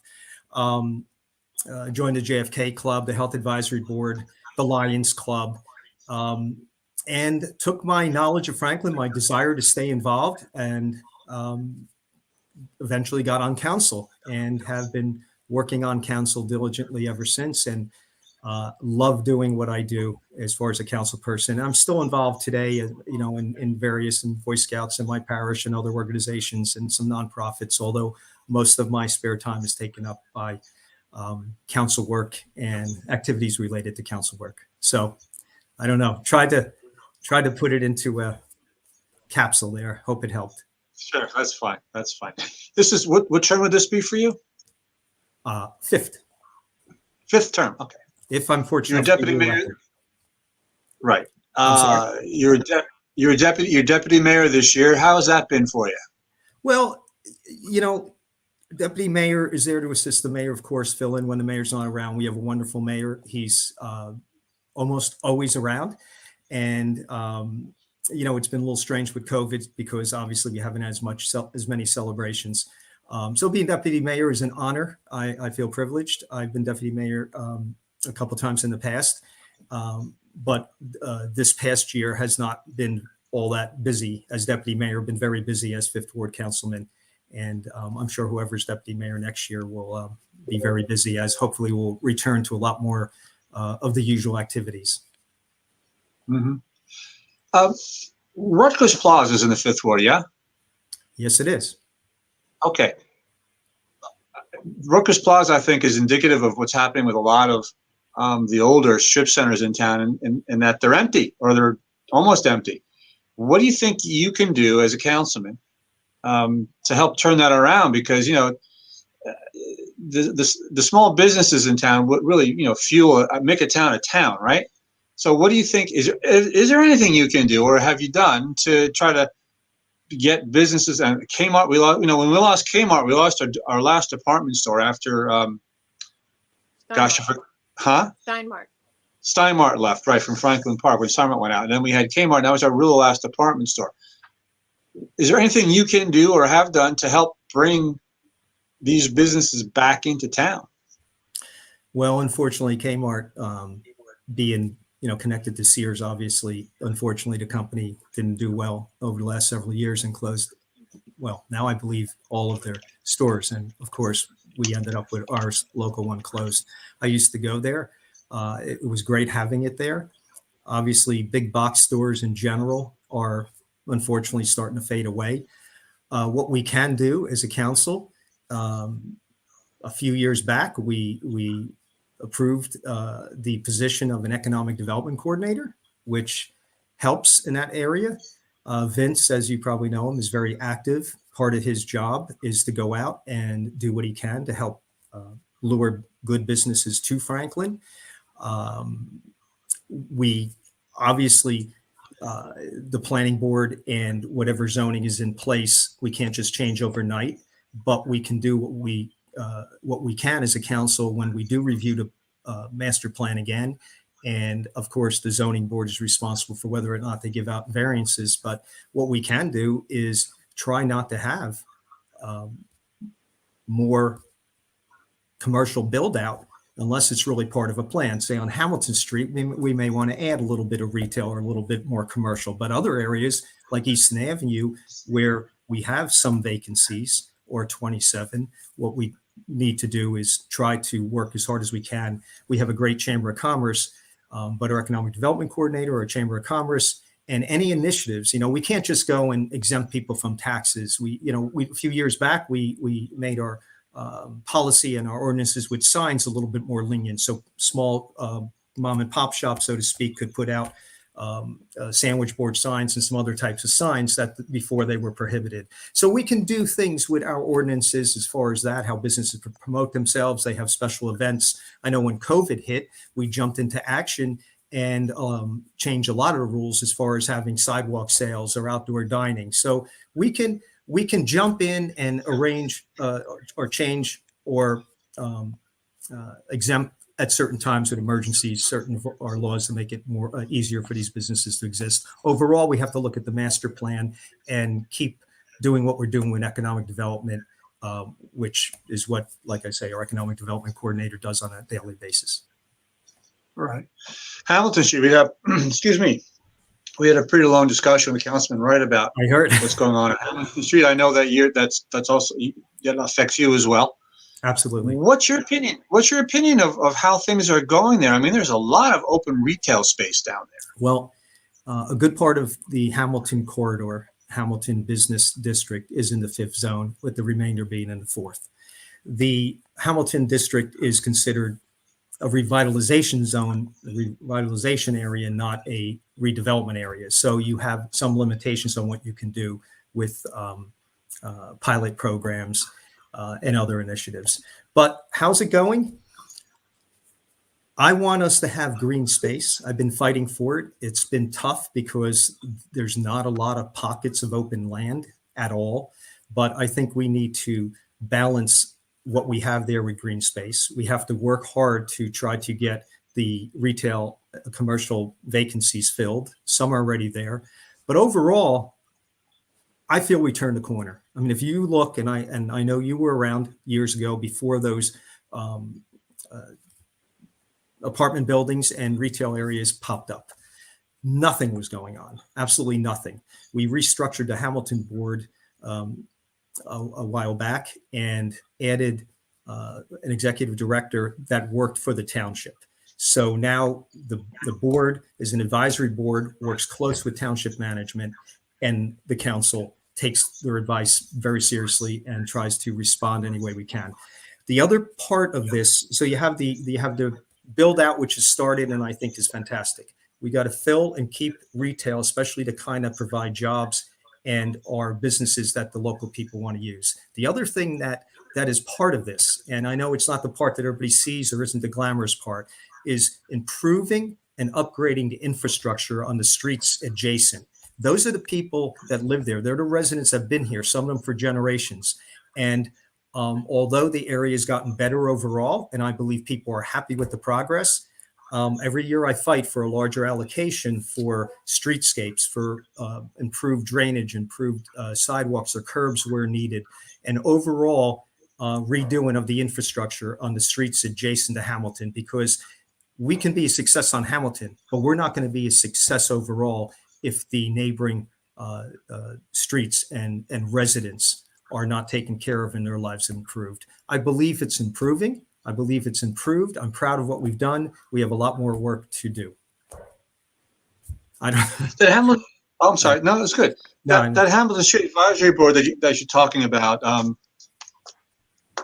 it seems that obviously the emphasis down there is on redevelopment. So that goes through Vince Dominic, who you mentioned is the economic director. Then it goes into the planning board or the zoning board, depending on who has jurisdiction. It seems to me that, except for like some, marketing stuff like, the pumpkin patch thing or the trunk or treat. Yeah, it seems like the Hamilton board is sort of ancillary now. It doesn't seem like it's really, I don't want to say that important, but it doesn't have as much of a say as into what's going on down there. I mean, do you still need that board, do you think? We need. And they haven't raised. Oh, I'm sorry. Go ahead. I was just going to say that, you know, for folks who don't know, the businesses and a couple of homes that are in that Hamilton Street redevelopment zone or Hamilton Street business district, they have a special levy. It's not a tax; it's a levy, and it gets paid. I think it's by square foot, right? I think it's per square foot. It's by assessment. It's a By assessment, right. So, and then that money is ostensibly to be used by the Hamilton Street Advisory Committee to do Hamilton Street things like put in trees or put in street lights or stuff like that. They haven't raised the assessment in like 3 or 4 years. It seems like it just seems like it's superfluous now. Do you really still need this board? Okay, so not raising the assessment for that added assessment, I think, is a good thing for the businesses. Sure. And their role is a little different now. And the things like trunk or treat and these activities for the kids and the businesses and the people in the neighborhood are fantastic. They're needed. That's part of the buy-in. That's part of what bringing it back to a more vibrant life, not just for new residents, but especially for the existing residents. So I think that board is a very important part. The other thing they do is when projects are presented, although they don't have any specific jurisdiction, they'll give commentary, and that commentary gets back to council. And I'm assuming the commentary gets back to planning and zoning when it goes through the proper channels that it has to before ground is broken or permits are given. So is the board needed? Absolutely. Is the role a little different? Yes. Certain things are on autopilot. Other things are all about infrastructure, which I believe they wholeheartedly support, but their role has shifted. But I'm glad they're there, and I believe they'll continue to have a place in the revitalization process for years to come. When was the last time they met? I believe it was September. Was it September? Yes. Well, you know, Bill, they meet most often they meet monthly. Things with COVID threw the schedule off, as it does with a lot of the groups. But they meet the majority of once a month, the majority of months. And then they have some subcommittees that do meet sometimes outside of the meetings. They have a zoning subcommittee, marketing subcommittee, and a public safety subcommittee. Okay. So I hope that helps. Sure. Fair enough. All right. So are you happy with, I mean, it also seems like the last few developments that have been approved for Hamilton Street, they've been allowed to go 5 stories and not have retail on the first floor. And I think is there an acknowledgement by the township that maybe you overdid it a little bit with the retail? What do you mean overdid it? Well, you have clearly there's too much retail on Hamilton Street right now. There's nobody in those slots. Well, in a lot of those slots. Look, developers come in, and developers, understandably, they want to make every dime they can. I don't want to see 5 stories, quite frankly. I've said it in meetings. I have no qualm about it. I don't want to see 5 stories. I think 3 or 4 is plenty. And if you look at similar revitalization areas, similar to that in other towns, they don't go higher. But what's right for one town isn't necessarily right for Franklin. My point is, I don't think we've overdid it with retail. I think what we need to do is push hard to make sure they get filled. Now, I think you'd agree that COVID did not help this whole process. And a couple of years ago, when they were pushing the retail to fill them, it did not help. And then the other thing is sometimes retail is the last to get filled. I mean, there's other, and I just want to make sure people realize it's not just Hamilton. You could look over on Old New Brunswick Road, retail area that's, my God, it's gigantic if you really take a look at it. Unfortunately, it kind of went, it stopped any progress a few years ago and has sit dormant ever since. So I don't think we overdid it. I think we have to be conscious of anything else we build there. I'd like to see the focus going forward. My focus will be on green space, even the smallest little piece, and the infrastructure and streetscapes of the neighboring streets. And hopefully when COVID really settles down and completely is out of our lives, or at least more than it is now, I think you're going to see some of those retail places filled up. And the other 2 areas I'm talking about, hopefully we will have made much more progress in that area also. Any more pocket parks in the Fifth Ward in the offing? Well, honestly, we have 3 and we border another 2. So Fifth Ward is blessed with pocket parks.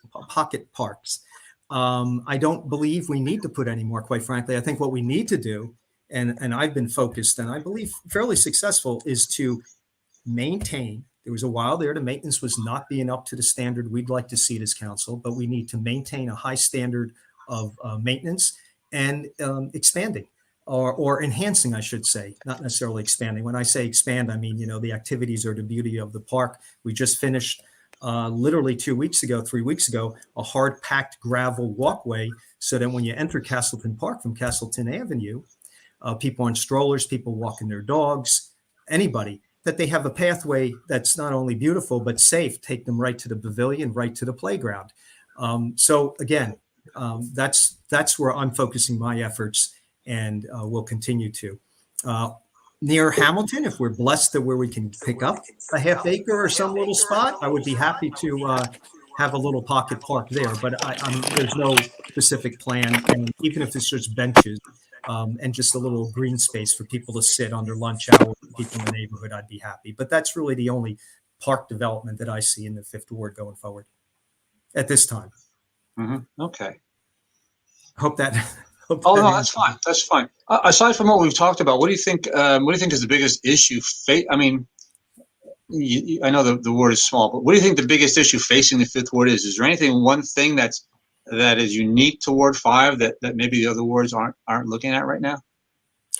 Well, we're a unique ward, very unique ward. I don't know if we have any issues that are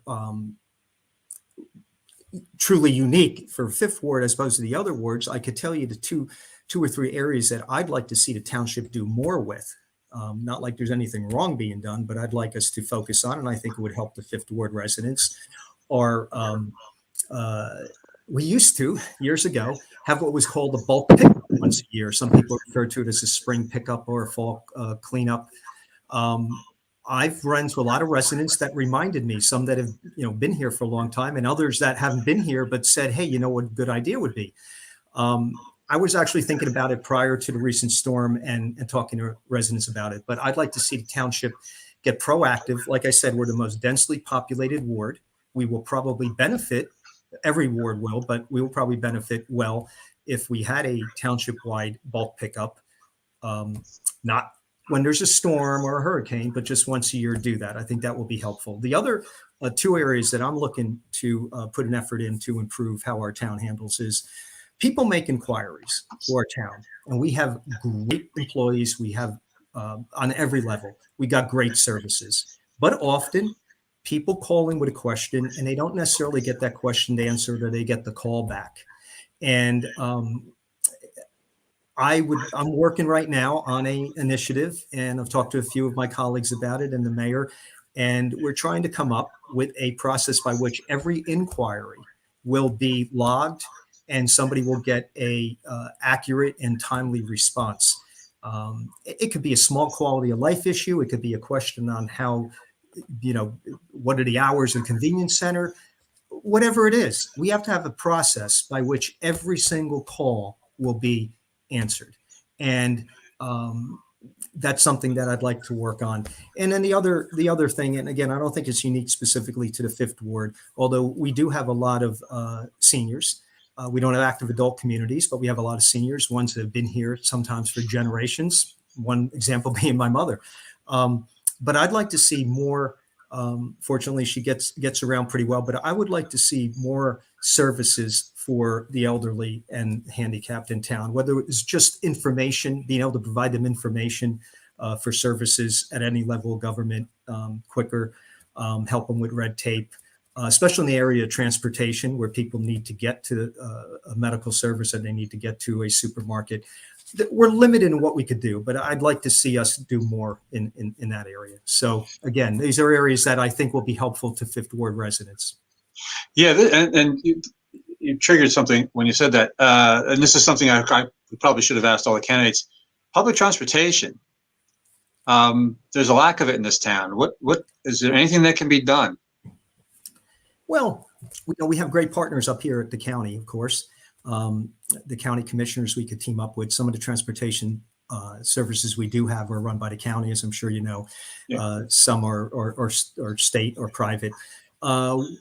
We do some, but what can we do? We can, as a township, and again, it comes down to priority and balancing our revenue and expenditures, of course.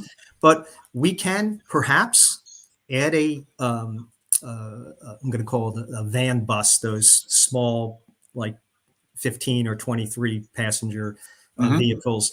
And on a municipal level, we can try to find the real gaps as far as the time of day or the days of the week that people really, truly need transportation, whether it's a lack of taxis or people who can't afford them, or people aren't comfortable, or they, are physically impaired and it's not so practical. We can sponsor it, and we can be out there helping the people who most need assistance in that area. So we can do that. But again, work with our commissioners up at the county to try to increase some transportation options. I hear you have an in with the commissioners. Well, I don't personally, but I'd like to believe our whole town does. Obviously one is from here, and the others know Franklin very well. Yeah, we will be bothering them, and myself, if I'm lucky enough to be on council in January. There's a few initiatives that I'm going to be taking to them right away. Okay. It's something I wanted to ask, and I forgot to ask Councilman Wright about legal marijuana sales, recreational marijuana sales. You guys have been very accepting of licensing in Franklin Township for I guess cultivation of medical marijuana sites over in the industrial areas, and also I think it was 6 potential licenses now that are available for recreational marijuana. Hamilton Street is a section that you've decided should be opened up for retail.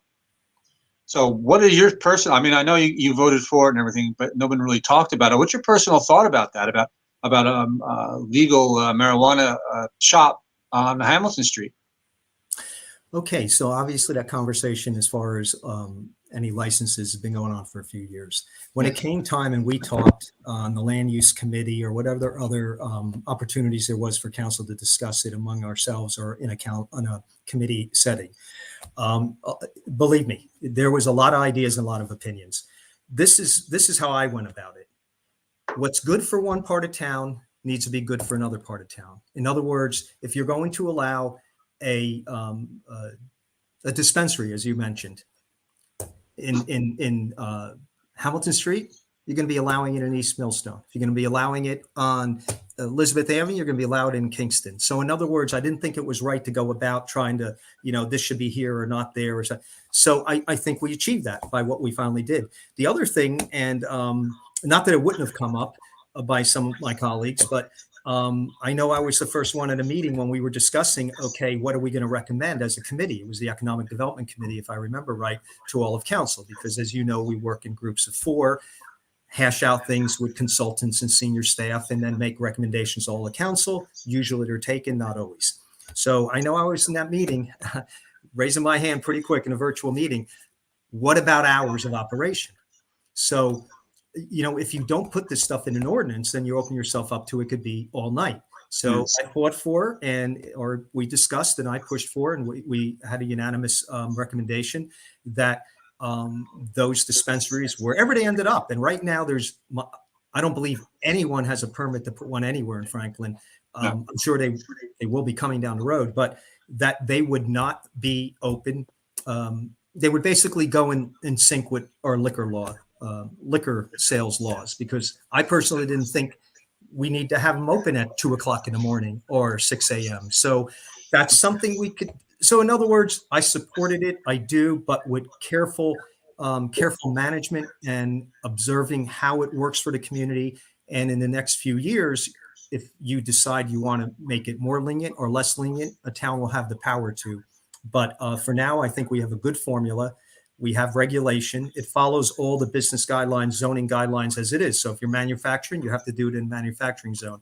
If you have a dispensary, you have to do it in a business zone. So it's not just the Wild West out there. We're following our zoning. And then we put like I said, this, I don't think restrictive, but conscientious laws concerning the hours of operation. What are your thoughts on these other towns, these neighboring towns who've taken a wait and see attitude? I mean, they're going to see how it works for other towns. And meanwhile, here's Franklin saying, come on, give us your tax money. I mean, not your tax money, but you guys, the township's also going to get a percentage of sales and whatnot from these different licenses. So it seems like these neighboring towns are missing out and may have missed the boat. Well, Bill, I can't answer for the other towns, but what I can tell you is this. When you want to be the, dare I say, pioneer in an area, you run the risk of, if it doesn't go right or parts of it that don't go right, you're going to live it out in real time. The parts of it that go right and we're ahead of its time, and there's only going to be so many businesses going around, similar like our hotel industry, which flourished in the 80s and 90s. We laid out the welcome mat right there off of exit 10, 287. So you run the risk of success and failure when you're the one out in front. I think we're doing it carefully. And I think with the option to change it in either direction a few years down the road, I'm glad we took our path. Certain towns around us didn't. But others have in the area. So we'll see what happens. But I can't speak for them. I don't want to say what they did was wrong for their town. I believe what we did is right for Franklin for right now. Okay, fair enough. Okay, let's get to the softball question. What do you think is your best trait? My best trait? Yeah. I've heard you ask other people that, and I'm nervous just even trying to answer that. Honestly, obviously everything we say, we're being honest, but I care. I care, and I care. I deeply care. When a resident calls me, I don't care anything about them but what they need. And if it's an elderly person, I'm going to treat them exactly how I would want my mother to be treated if she called a council person or somebody that she needed assistance from. If it's somebody calling about an issue relevant to a kid, I'm gonna respond to it exactly how I would if it was. I would want someone to respond if we called and there was an issue about my son. So I have a lot of experience. I've been here 6 decades. I've been on so many committees and boards, and I've been involved in a lot of things in Franklin. Emergencies, catastrophes we've had, build outs we've had. All of it does not matter if you don't care. If you don't deeply care, if you're not here for the right reason, everything else becomes irrelevant. So not trying to pat myself on the back, but I know in my heart I care. I know I have cared. I think that's part of what has helped me be fairly successful in representing the residents of the Fifth Ward. And if I'm blessed enough to serve again, I will continue to care. Okay. And this piggybacks on that question. Why should people vote for you? Well, you've covered government for a long time, and you know how complex projects are, the layers of government, municipal right on up to national. There's a lot of projects I'm involved in, some that I've ushered in, others that I've supported, others I've jumped in and tried to remold to something I thought would be better. I'm literally immersed in a lot of these projects that are happening now. I have the history of understanding how they came to be, and I feel that I am very capable and knowledgeable of not just to continue with the projects that are there that I'm involved with, but when somebody calls, knowing where to bring them or where to direct them towards, or what, obviously we work to the manager or sometimes department heads, but how to get them assistance in the best way possible. And I tell people, I'm not going to promise you what the outcome is, but if you call me, I will fight for whatever it is. I will help whatever way I can. And I think people care about that. I give people my cell phone number, my home number. I've gotten calls, fortunately not many of them, but 2 o'clock in the morning sometimes, or, the one time all week you get to sit down and have a hot meal with your family. But I don't care. I don't mind. It's part of the job. And I will continue. I will continue to serve. I also know that I don't know everything, and I'm learning. I have a lot of experience with council work, municipal government, but I am still learning every day. And if the voters in the Fifth Ward feel that I have the experience, I care enough, I'm asking them to please allow me to keep serving them for another 4 years. All right. Thank you very much. PJ, do you have any questions of the deputy mayor? No, you seem to have covered all of the ground distinctly, and your experience spoke volumes. So I thank you. Okay. Thank you very much. Thank you. Okay. Take care. It was enjoyable. Take care. Yes, it was. Thank you. Okay. Boy, I'm exhausted. I don't know about you. Let's see where I need to do this. All right. Well, I think each one of the council candidates spoke not only eloquently, but from perspective of what is best for Franklin Township. And as was also the case on last Thursday when we had the Republican challengers, also as far as their visions Absolutely. for Franklin, based on what they perceive some of the issues are that their zeal and or experience is able to affect change for.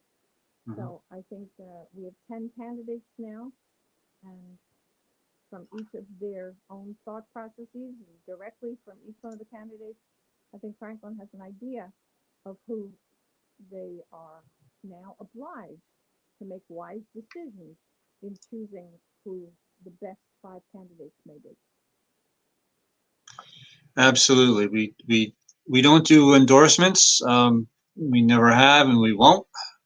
But we will give you folks who watch this and who read us all the information we can to make an informed decision. I just want to point out that we have a voter's guide on if you go to the front page of the website, franklinreporter.com. If you go to the top in the red bar, you'll see a 2021 voters guide where we have posted several basic questions to each of the candidates in the school board and also the council, and we have posted the answers of those who responded to us.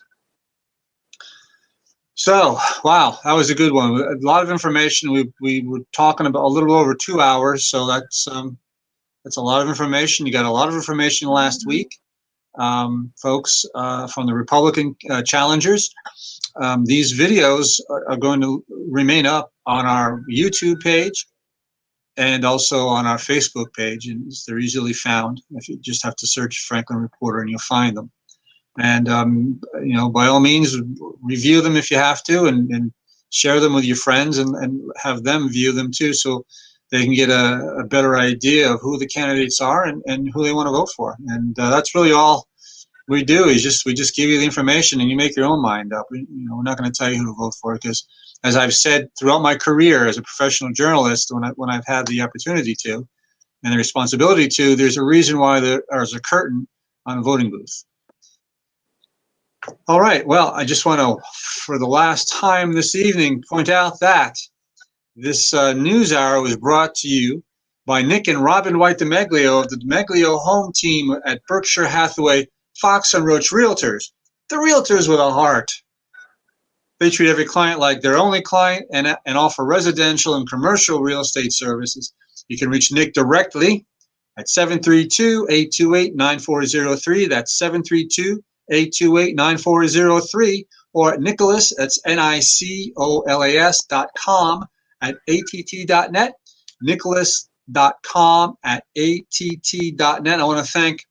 We want to thank Nick for sponsoring this important news hour. Anything you want to add, PJ? Well, I think the most important takeaway from tonight's news hour, as well as last Thursday's news hour, is that the decision, Franklin, is in your hands. It's now your responsibility, having been informed, having been educated as to the desires, as to the visions of all of these candidates. It is now your responsibility to exercise your judgment and make your best decision for the welfare of our entire Franklin Township community. It's now in your hands. Now, early voting does begin on the 23rd of October, and Election Day is November 2nd. You have the responsibility and you have the obligation to go out and vote. That is the only way that we can affect the change that we want, the changes that we need, the changes that we envision for a Franklin Township that we can all be proud of and live well within. Absolutely. Well said. Well said. All right, Franklin, that's going to do it for this edition of the News Hour. Thank you so much for either tuning in or watching. And stay tuned. We have more to come. And as usual, until we meet again, stay safe. PJ, say that thing that you always say. That thing. And we'll be back. We will. Good night, everybody.